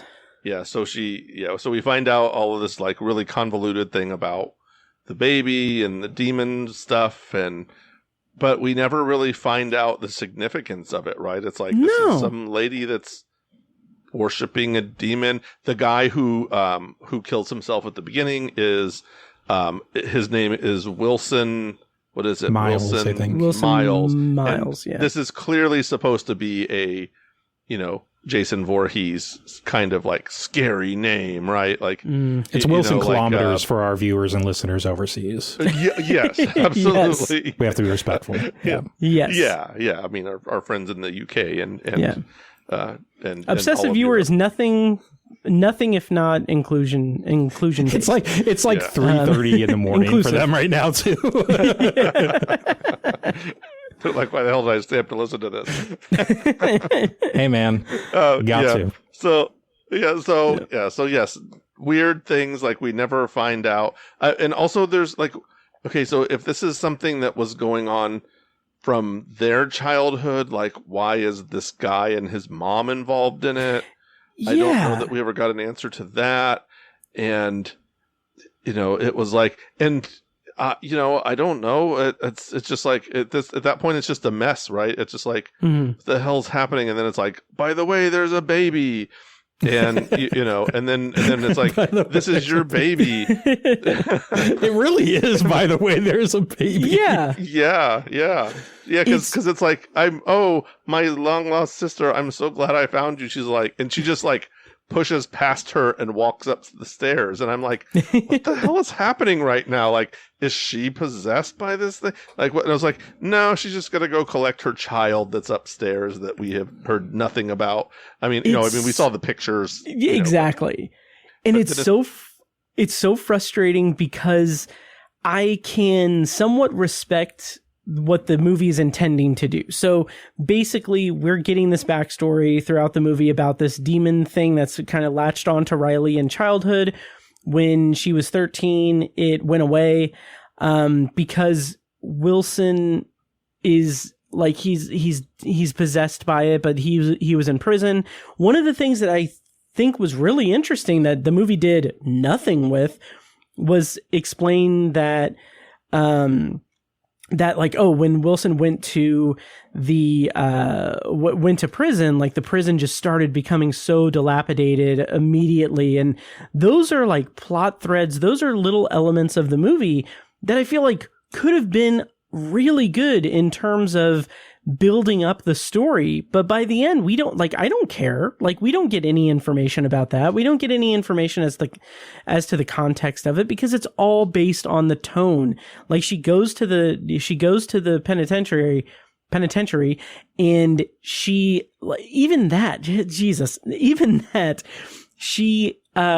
goes to the cell, and it's creepy and atmospheric and everything. And then when she sees the dog, it's like, the next scene is she's out of the prison and she's leaving. It's like, you just like make this a set piece the way that you want to. And I understand limitations and all of that. That's fine. But it just feels like my kind of overall thought on this was that the movie felt like the entire run of the movie was a collection of scenes and sequences and set pieces that he had drafted into an outline, and he just didn't, when adapting it to like a screenplay, he didn't think to pad it with actual plot and developments and characterization, because each scene is like, oh, this is the big like money shot scene of this sequence, this is the big thing of this is the big like carefully laid out like history thing. And it just doesn't connect anywhere. And by the time we get to that ending, where where, spoilers, Riley dies, and then Mia. Oh, just that's right. She dies. Yeah, exactly. I know. I'm not doing a bit. I seriously forgot. That's right. The dog shower. Yeah. Oops. And again, Brent saw this movie this afternoon. Like 5 minutes ago. I promise I don't have Alzheimer's. Oh yeah. It's crazy because, like, again, I can respect the idea that, okay, yeah, this demon child is like, it's basically like the Omen or whatever. It's like the son of Satan or whatever. It's a demon child. And we get like the breadcrumb early in the movie that Mia didn't have a family or didn't have a kid, because like she lost track of time and everything. And, she was worried about her missing sister and everything. And then we just get like, that's just a breadcrumb in like 1 or 2 lines of dialogue. And then suddenly like, oh, Riley's pushed out of window. She dies. She's devoured by the dogs. And then while she is like actively like trying to kill her child. And then Mia in that moment is like, oh, this is my chance to have a child. And I'm like, I understand the idea of it. And I think it's an interesting, if derivative or kind of just cliched thing for this type of movie. But it also feels like it is not properly set up, not properly developed, not properly led to that moment. So yeah, it did not land for me one bit, and it was frustrating and annoying. And again, as someone who talks about movies all the time, and I like pride myself on digging fairly deep in analyzing movies and everything, it's frustrating that someone who does that also created something like this, which again, like Joe, like you said, making movies is hard. There's so many moving pieces. There are so many things to consider. So I can't know what that process is like or was like for him, but I also feel like I am holding this person in particular to a higher standard with a movie, since he's gained such a following talking about movies. So yeah, and just getting go ahead. Sorry, Brent. Go ahead. Just getting back to like the hereditary thing, right? So we were talking about, we had talked about like the Blair Witch Project. I think we pretty much agree. Like that's mainly just pointing to it's a found footage movie. Okay, fine. The hereditary part really comes down to that scene in the attic where, the incantation is read, a holy, unholy pact is made and all that stuff. He lifts a shot specifically for Midsummer where the blood is being, kind of slid down the wall, and that sort of thing, and it's like, that's kind of it. I mean, really, to me, besides that, this movie has nothing in common with Hereditary. I understand it does at a very surface level. And again, I think those comparisons are being made, but so I get it. And I think that's maybe where someone like Chris Stuckmann sees Hereditary and he's like, oh, that last scene in the attic is so cool, where the help Hyman and that's cool. Let's do that. And it's like, okay, but there's a whole other movie where it's about like this unspeakable tragedy that happens, and like, the kind of unending grief that the son has for this accident, and then unspeakable things that his mom says to him that can't take back, and about families of generation, all that, like that's a whole movie. I'm sorry, like this is just the surface level, like, yes, sort of just like kind of picking from not that I'm saying that this movie like plagiarizes too heavily from anything. I don't think it does. I think it's just that there's, again, you look at something like Hereditary, right? And if you listen, regardless of what you think about Ari Aster as a person or filmmaker or any of that, you listen to him talking about his influences on Hereditary, and he's talking about things like Ugetsu and don't look back, don't look down, and all. So it's like, he's kind of working off of, quite frankly, richer material. And I think, again, with something like Shelby Oaks, I think this is the main influences on this film are movies from maybe the past 10 years. Yeah. And I mean, I'm sorry. I think it's like, there's a lot of other films, out there, and even just horror films, right? And I'm not saying they all even necessarily have to be old, but again, you're by doing that, by not just exposing yourself to those movies, because I'm sure he's seen a ton of movies. I get probably way more than I have. but it's about how you kind of cultivate those influences into something that's your own kind of voice. And, he hasn't found it yet. Maybe he will, though. I mean, look, if he's at a point now, I don't know how well this movie has done or will do, whatever. But if he is at the point where he wants to keep kind of doing this, I'm sure he has ideas about, how movies work. I would hope so if he's a film critic and does analysis. So, making movies is hard. Joe already said it, so, so yeah, if he continues down the path, I think it's more just about like trying to, again, like find those influences that really mean something to you and really, present something that, it's more personal, because this just doesn't feel like that to me at all. Yeah. I do want to just mention, maybe as a closing out, that last scene, just the utter ridiculousness of that last scene where, and again, you Brent, you are not alone. That I also had oh yeah, that's right, she dies at the end. That dumb thing with the dogs. It was literally just, I don't even know what it was, what it's supposed to mean thematically. But this is her driving motivation. The entire film is her sister, finding her sister. She finds her sister. Her sister has a baby. They go home. They go to the hospital. They come back, and her sister's like, "I'm gonna murder this damn baby." This baby. Obviously she thinks it's spawn of Satan or something. It's Rosemary's baby, so to speak. So she goes to smother it. There's a little struggle. She's like, "No," there's a struggle, and she trips and falls out the window, a second-story window, and it's like, oh man. And then it's like, well, no, she's okay. And then it's like, oh, here come the dogs. There come the dogs. It's like, where do the dogs come from? Are the dogs waiting for this to happen? They come and just gruesomely rip her apart. And that scene is sort of reminiscent of another movie that came out this year that was a much better movie. I won't say what it is just because it would be a spoiler for that movie. But I think we've all seen it. A rather high profile horror movie from earlier this year. Recently this year. Maybe I rewatched it a few days ago. Yes, absolutely. Maybe it recently came on streaming. Who can say? Yeah, but maybe you should watch that movie if you haven't seen it. But yes. So it just it's just this gruesome scene, and Mia just very much is just oh shoot, oh that sucks, and then like you said, Matt, I didn't even really pick up that thread of, oh, now she has a child.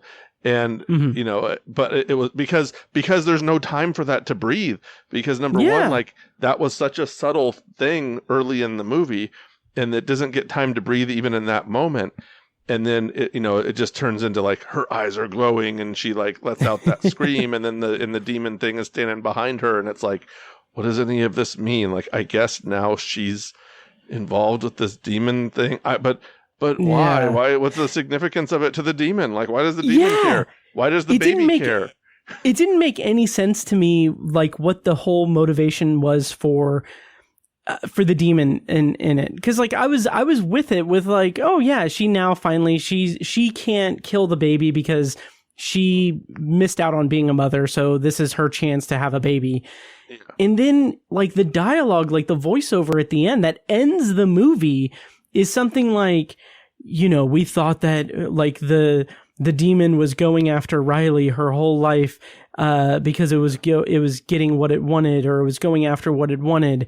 And the implication is that maybe it wanted Mia all along, but that doesn't make it doesn't mesh with the rest of it, because everything else is so underdeveloped and not really that interesting.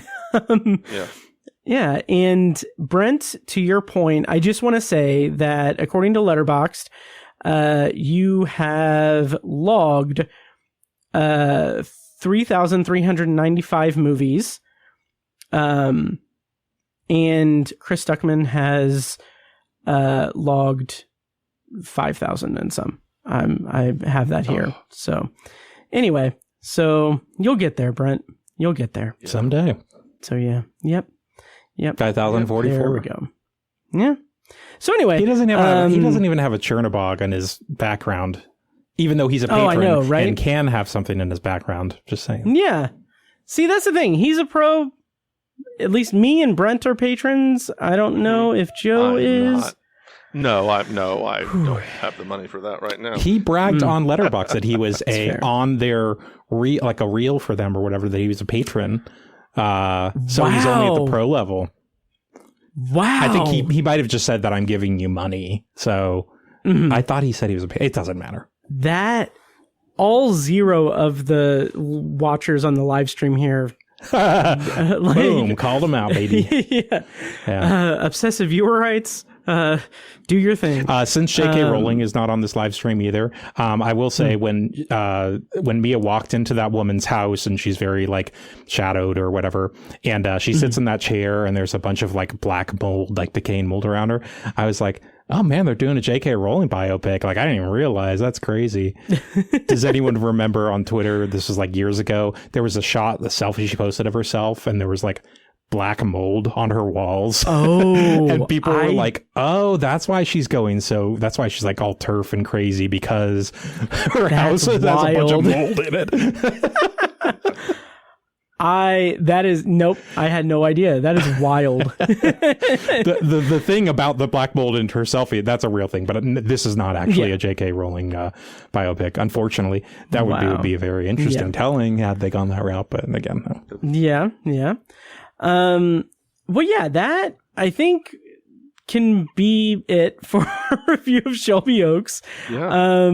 Any parting thoughts? Anything that we need to talk that we didn't have talked about or anything that we want to touch on before we wrap up this review? No, that's about it for me. It'll be on Hulu eventually. Yes. Probably next year. Yes. Yeah. Right. Yeah. Yep. Maybe he'll post it himself. Yeah. Well, that is our review of Shelby Oaks. Once again, it is in theaters now. Joe, I think all 3 of us rated it 2 stars on Letterboxd.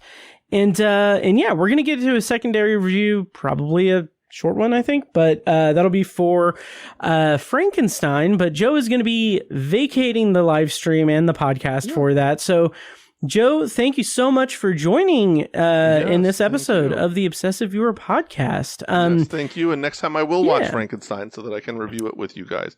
You'll probably be reviewing something different, but absolutely, I'll stay behind. I'll just be behind still. Nice. Sounds good. Well, Joe, before you go, could you tell people where they can find you online and anything you got coming up in terms of film writing? Yeah, we touched on it. MidwestFilmJournal.com. You can see my stuff. I'm on Letterboxd. Joe R. Shearer is my name there. Come say hi whenever you like. You can find me on the Facebooks. You can find me I think I'm on Instagram, technically speaking. But there are a couple of pieces. Brent and I both contributed to the series for November that we are not divulging the name of the actor who appeared, but it is going to be fun. I'm excited about the 2 films I wrote about, and I'm interested to see what Brent wrote about for his as well. So check all that stuff out. And I'll see everyone around. See you online. Maybe see you around Obsessive Viewer, because as I mentioned to Matt the other day, I realized I'd only been on here once this year, and that is just unacceptable. So it is unacceptable. Yes, and I'm glad that you recognize that. And I hope that when I said that in response to you, that you could tell the good-natured. Thing and not seriously. Of course not. Yeah, no, but nice. I certainly want to be on here a little bit more. So and it's not from Matt. It's not from a lack of Matt asking and offering.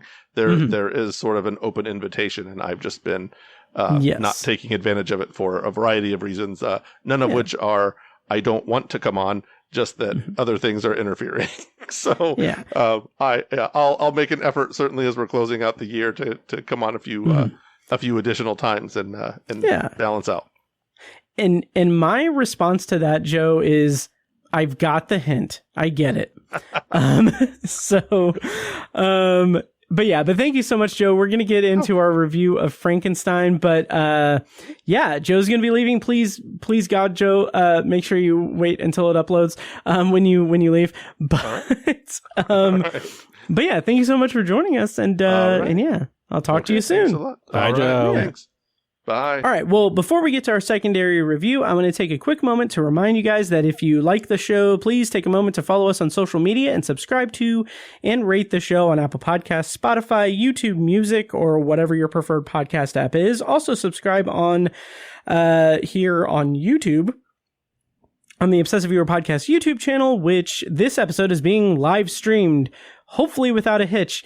But yeah, I'm going to be doing that more, hopefully. But yeah, anyway, posting more and more videos and live streams over there. And if you're interested in starting a podcast of your own, you can go to Libsyn and use the promo code OBSESS. When you sign up for a new account, you'll get up to 2 months free, depending on when you sign up, and we'll get a commission on it as well. More details on that in the show notes of this episode. And now back. Looking at all my eyes can see. They tell me I now back to the show. obsessively. All right, and for our secondary review tonight, Brent and I are going to be talking about Frankenstein, and I am going to play a clip from the trailer for that, and then we're going to go into a non-spoiler review of Frankenstein. So here is a clip from the trailer from Frankenstein, and then when we come back, we're going to be not spoiling it. And I will tell you mine.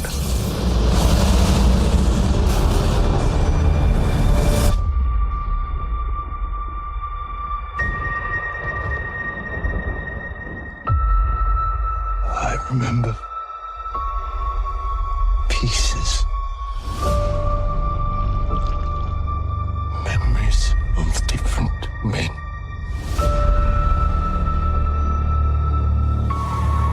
And I saw it, your name,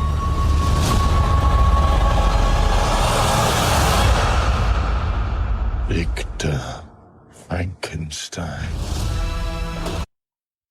All right, so that was an abrupt end for the trailer clip, but Frankenstein is currently in theaters and is going to be streaming on Netflix next week on November 7th. The plot summary, courtesy of IMDb, is a brilliant but egotistical scientist brings a creature to life in a monstrous experiment that ultimately leads to the undoing of both the creator and his tragic creation.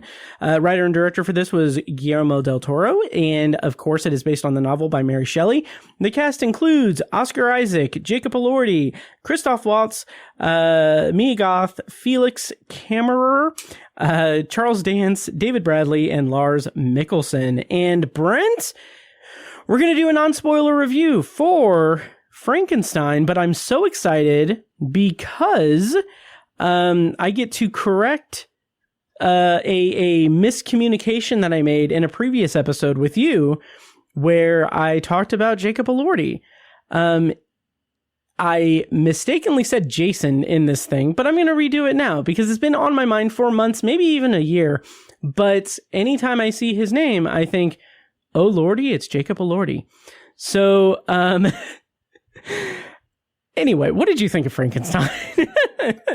I really liked it. And yeah, speaking of Jason Elordi, I think he's really excellent in this. I've seen him in a number of things. He's come up, I know, from the kind of Euphoria class, which is a show I still haven't seen, but Same. The kind of young actors. And seen him in certain things, probably on Swift Horses earlier this year was before this, maybe my favorite, but that's kind of very much like a sort of a lookbook kind of performance, quite frankly, Sure. which he's good looking dude in the 50s in that movie. So, there you go. But his work here as the creature or the monster, Frankenstein's monster, whatever you want to call him, is really quite excellent.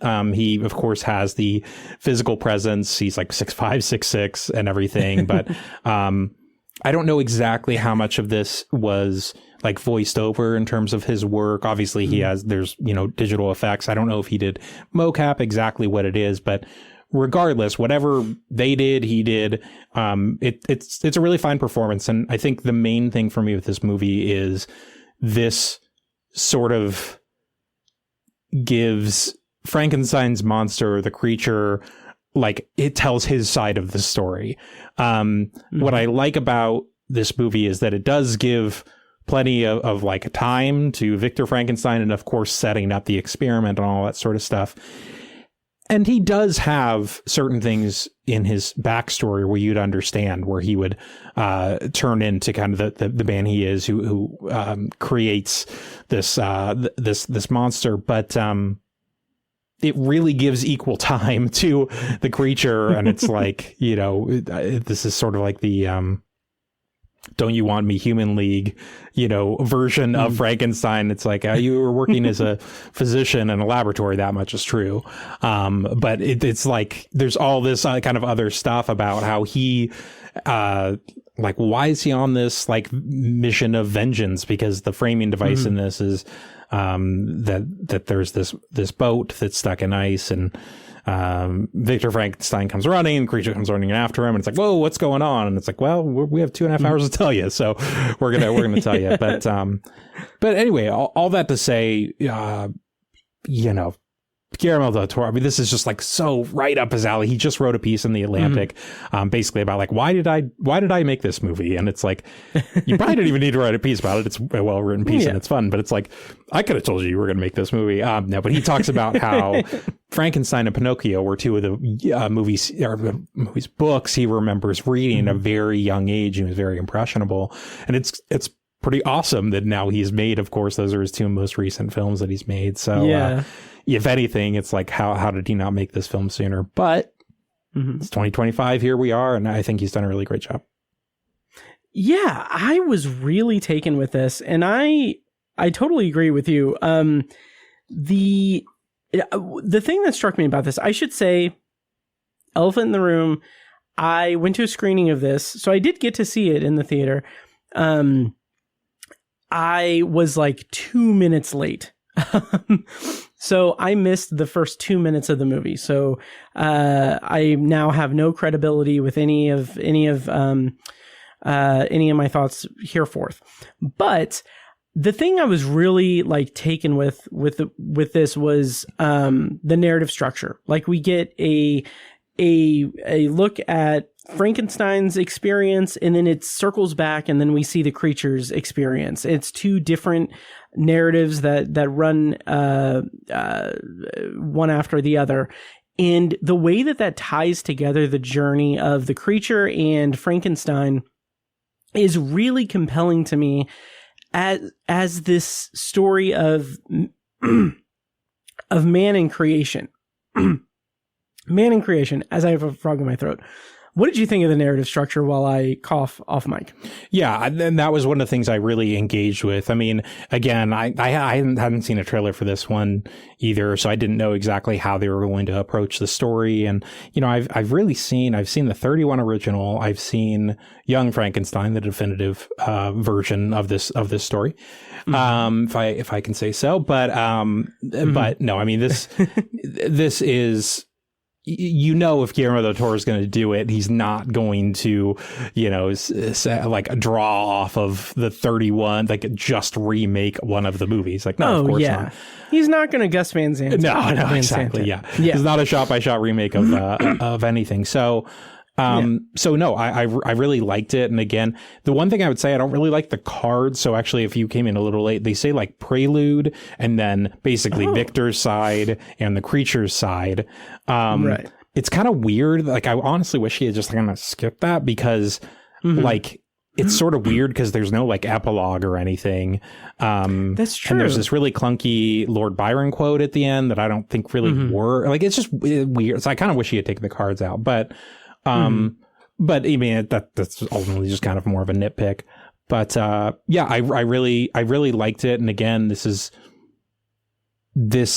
goes back to, I think, what Del Toro is fascinated about, which is the idea that this is a through line his whole career, is that the people who are seemingly virtuous and upstanding in society are actually horrible, and the outcasts, the people that seem that society would kind of look down on or think are monstrous, certainly in this case applies, actually have more humanity and dignity than what supposedly the heroes. And this movie to me so codifies that like dichotomy so well in terms of what he's been chasing his whole career, because Frankenstein, he's like a scientist of his time, and he's like leading his lectures where these people were fascinated by his experiments and all of that sort of thing, but he's horrible. Like, he's a horrible guy. Yeah. I mean, really. He's like extremely arrogant and doesn't care about anyone. He's trying to pursue like his brother's fiance. Like, she doesn't really like him because of these like terrible like traits that he has, and all this stuff. Whereas of course the creature he's abused by Frankenstein and all this stuff, left for dead. He finds his own way in the world, and somehow and is able to learn about life and humanity and from such a different perspective, and ultimately becomes the hero of this story. I have not read Mary Shelley's book, so that might come through more in the book. But I will say that, just kind of based more on my like pop culture understanding of Frankenstein, he's way more of the okay, he's misunderstood. But he's meant to be the monster. It's meant to be a horror movie. Whereas this is more of like a gothic period piece. Like, it is, okay, it's horror in the sense that, like, yes, there is a monster, but it's not like jump scares with the monster. It's like, again, how Victor has proven to actually be more monstrous in other ways. Oh, absolutely. And I really like the growth of the creature throughout the movie, specifically because it is humanizing him. And I also have not read the book. But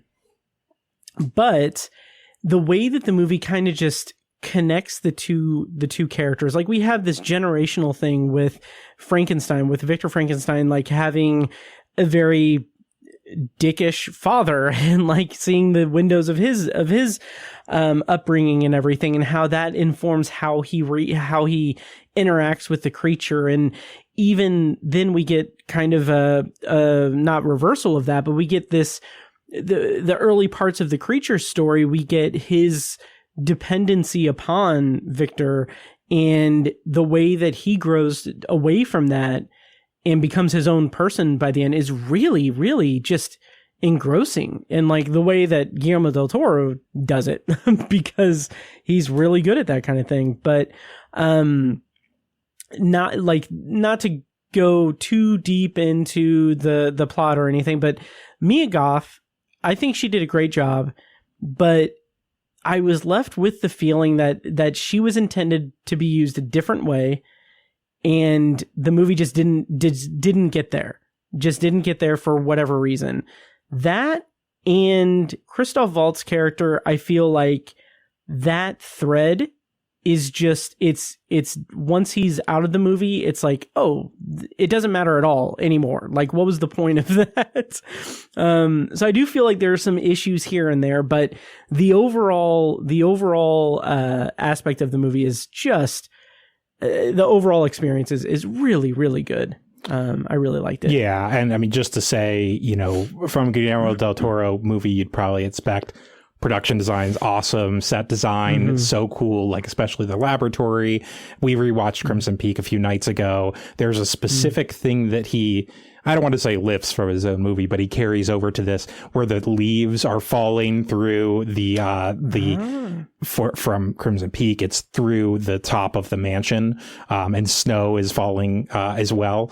They do that as well with his laboratory, and it's such a great, like, I have no problem with him, using that again, because it's such a great, evocative way to show that it's like, kind of combining like nature and science in one shot. So it's pretty great. Dan Laustsen just shoots the heck out of this thing. I'm really glad I saw it in the theater as well. I was fortunate enough to. There was one shot at the end that I won't spoil towards the end. That might be like my shot of the year. It's insane. It took my breath away. I don't want to spoil what it is. I really don't. But all that to say, I think he really just does a great job, not just with the with some of the kind of big shots, but even like the quote unquote smaller stuff. There's a really neat shot that, I mean, the way it's blocked too is cool, but I don't know if you remember this, but when Mia Goth is kind of studying the spinal column of the big creation, and she's kind of leaning over, and the spine of her dress is sort of like it's almost like symmetrical in a way with the with the spine of the thing, and so she's kind of studying that, and she's kind of like mentioning certain, like, kind of trying to figure it out, and Frankenstein is staring at the back of her dress. So it's almost like they're studying each other and not understanding what they're looking at, both people. Oh, that's so... I don't really remember that, but that's awesome. I'm going to be looking out for that. Yeah, it's just like, and it's, again, I don't even know how much of that was intentional. The way, I mean, her dresses, of course, are flowy and ornate and all the things, again, you'd expect from a period piece, you know, something from the 1850s. But I just, her like kind of stretching over, it's like the seam in the back of her dress. I was like, it reminded me, like, and she's specifically looking at the spinal column. So anyway, I don't know how much of that was intentional, but all that to say that there's just really, it's just exquisitely shot, which again, you'd probably expect from something of this caliber. Oh, absolutely. Absolutely. The gothic tone of it, and like just the overall aesthetic, it reminded me a lot of the kind of easy comparison to make in recency bias and all is Nosferatu. It just reminded me a lot of that. And I love this type of gothic storytelling that's very, like, it's horror, but it's not really horror. It has something to say.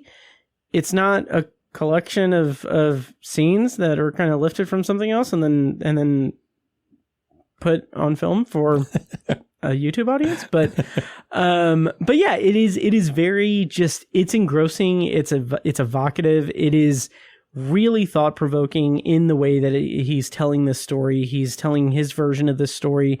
And it makes me want to go back and rewatch Pinocchio, because I thought that was he was great. He was awesome. So, yeah. And I mean, you know, yes, I was thinking of that a little bit given our previous conversation.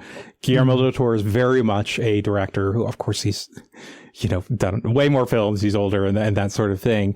But he has very much, yes, he's working with bigger budgets and all these things, but he has a very intentional perspective on, again, if you read that like Atlantic piece, for instance, you wouldn't even need to necessarily to know this, but he's someone that is fascinated by, you know, horror, of course, but specifically, like, you know, monsters. And again, like their sort of like place in society and like why are we scared of the things that we're scared of?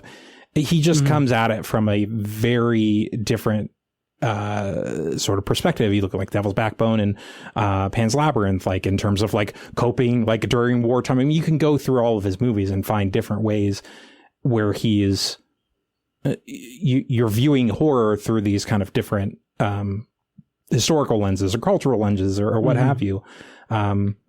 So yeah, you know, it's sort of different comparing and contrasting these two movies. I don't think that's the only thing that makes this movie, again, like, you know, much better. They're different things, but yeah, Nosferatu is one I was thinking of a little bit also too, because I was thinking like Nosferatu, Symphony of whatever, the Symphony of Terror, Horror, or something like that. Anyway, the one from 22, the Symphony original. Of Horror, so yeah, something like that.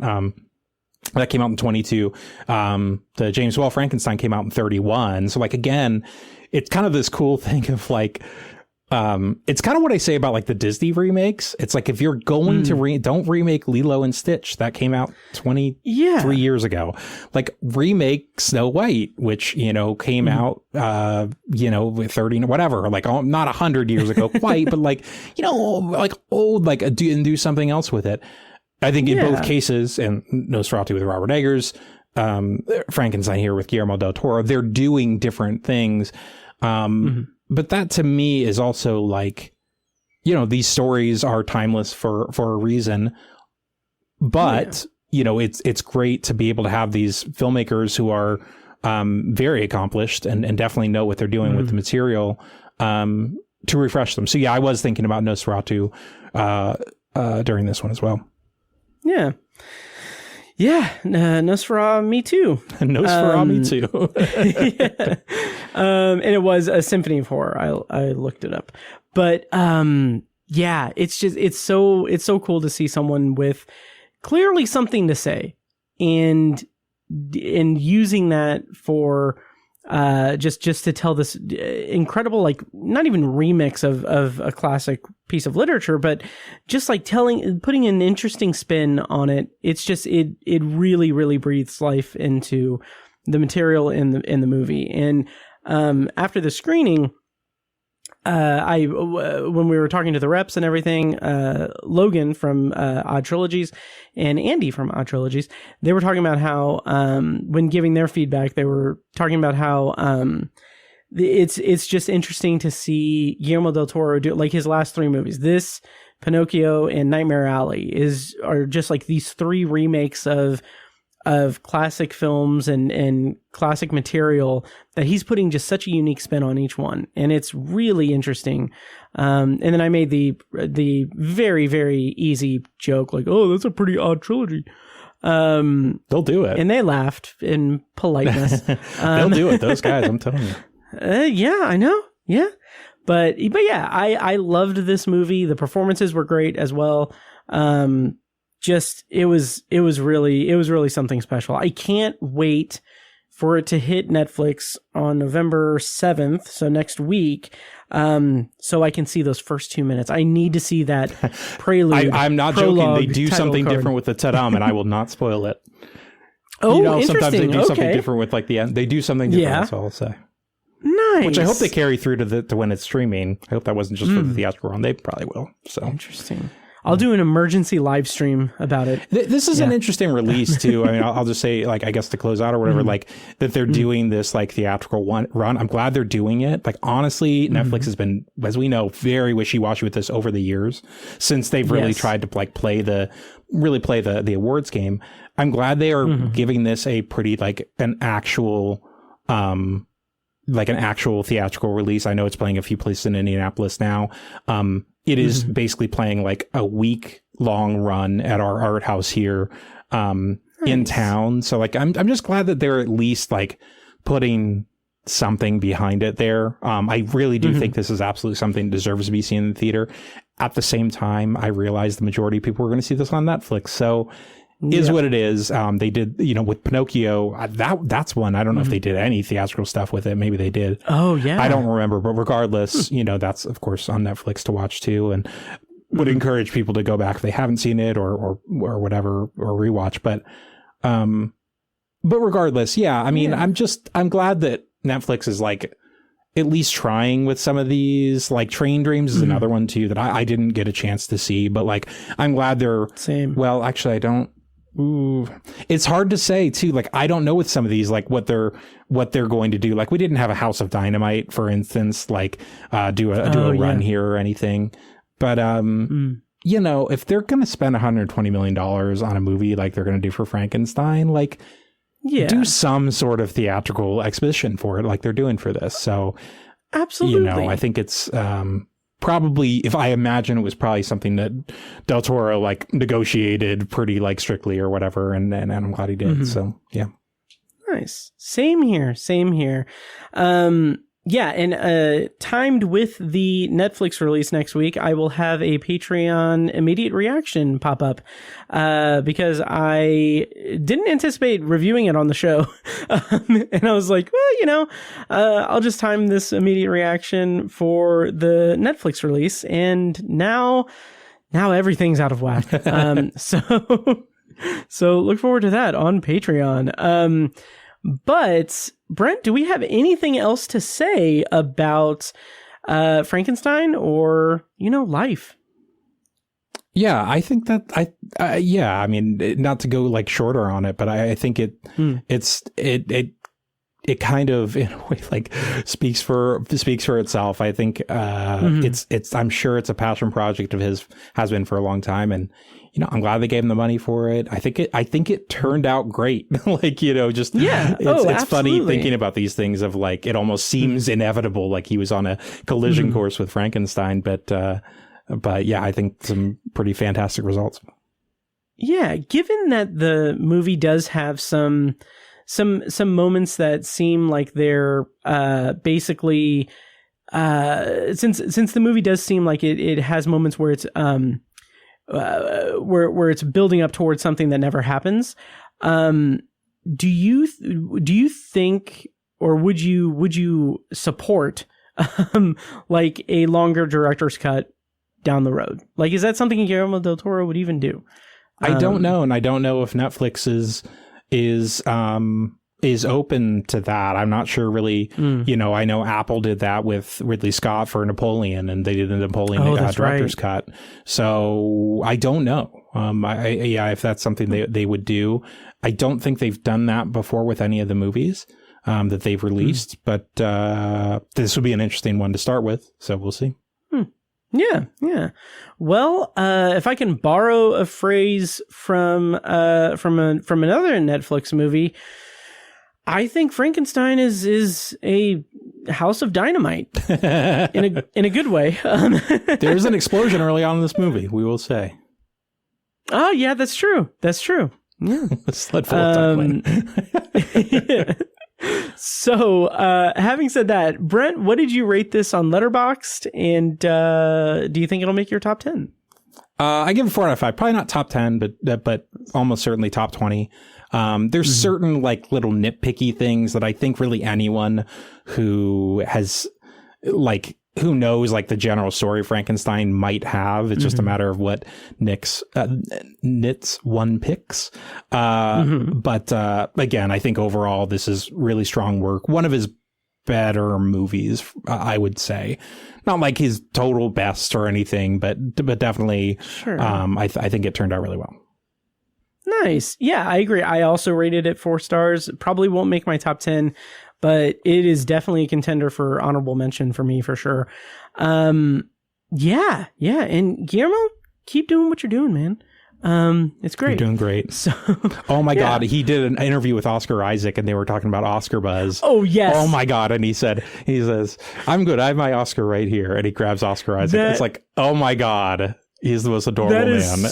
Exactly. That is so incredibly charming. I know. He's wonderful. And then we've got Chris Stuckmann lying about being a patron for Letterboxd. See, this is the real dichotomy. Yeah. Between this is the real Frankenstein and creature. Yes, yeah, that's right. It is. All right. Well, that'll do it, I think, for our review of Frankenstein. Brent, before we go, because I don't think we're going to do a potpourri section or anything, but before we go, thank you for joining me. And also, where can people find you online? What do you have coming up? And social security number, all that good stuff. All the socials. Thanks for having me. I should be doing next like Begonia. And then Predator Badlands, Running Man. Past that, we're just going to have to see how the rest of the year shakes out, because there's always a bunch of limited stuff and I don't know what's going to come out. But nice. But yeah, social media, Wake in the Dark on Letterboxd, and I'm on Facebook, Twitter X, Blue Sky, Threads, Instagram, all of those kind of with different handles. But Wake in the Dark You'll be able to find me there. And then everything is on awakeinthedark.com, which also includes all of my Midwest Film Journal stuff and all of my podcast appearances like this one I'm doing right now. Nice. Well, thanks once again, Brent, for joining me. And follow him everywhere everyone. But that'll do it for this week's episode of The Obsessive Viewer. As always, thank you so much for listening, and make sure to follow the show on social media and subscribe to the podcast on your preferred podcast app. Also, check out Obsessive Viewer Podcast's other shows, Tower Junkies, a Stephen King podcast hosted by Tiny and myself, and Anthology, the Twilight Zone and Classic Sci-Fi podcast hosted by me. I'm going to start playing myself out through this, so it'll be different. This might be a mistake. But anyway, next week on the show, the plan is actually to review Begonia and maybe Black Phone 2 that our friend Keegan, I almost say Keegan-Michael Key, Keegan King, may be making a return for. So look forward to that. Thank you so much for listening. Until then, we'll see you in the next episode. And now, enjoy this short clip from a recent Patreon-exclusive episode. For the full episode and more Patreon-exclusive content, sign up at patreon.com/obsessiveviewer. You don't get the full picture of the movie. You don't get a full picture of the story. You don't get a full idea of what exactly is going on, who these people are, what their motivations are, what the end goal is, and you just see like Macon Monroe's character, Polly, basically doing these things that are like, there's this interesting like gaslighting effect where she is doing these things and she is inserting herself into this family in a way that is really unsettling, but there's that plausible deniability that she has. And I do wish that there was a little bit more effort put into the idea of presenting Mary Elizabeth Winstead's character as potentially like cracking sanity and veering into insanity a little bit. Thank you for listening to the Obsessive Viewer podcast. This episode was produced and edited by me, Matt Hurt. If you have feedback, thoughts on our episodes, or just want to connect, you can email me at matt@obsessiveviewer.com. For more information on this show, including a full archive of our episodes and show notes, visit obsessiveviewer.com. And if you enjoyed the show, please give us a follow on social media and subscribe to us on your podcast app of choice so you never miss an episode. Also, consider rating and reviewing the show on Apple Podcasts, Spotify, and Audible to help increase our visibility and grow our community. If you want to support the show and get early access to new episodes, as well as a steady stream of exclusive episodes, you can join our Patreon at patreon.com/obsessiveviewer. For information on more podcasts presented by obsessiveviewer.com, visit obsessiveviewer.com/podcasts. Our theme song is A Little Mad Sometimes by As Good As It Gets. For more of their music, check them out on Spotify and at asgoodasitgetsmusic.com. Thank you so much for listening, and we'll see you in the next episode. Get up to 2 months of free podcasting service with Libsyn. Check out the show notes for your promo code to get started podcasting today. AI agents are everywhere, automating tasks and making decisions at machine speed. But agents make mistakes. Just one rogue agent can do big damage before you even notice. Rubrik Agent Cloud is the only platform that helps you monitor agents, set guardrails, and rewind mistakes, so you can unleash agents, not risk. Accelerate your AI transformation at Rubrik.com. That's RUBRIK.com.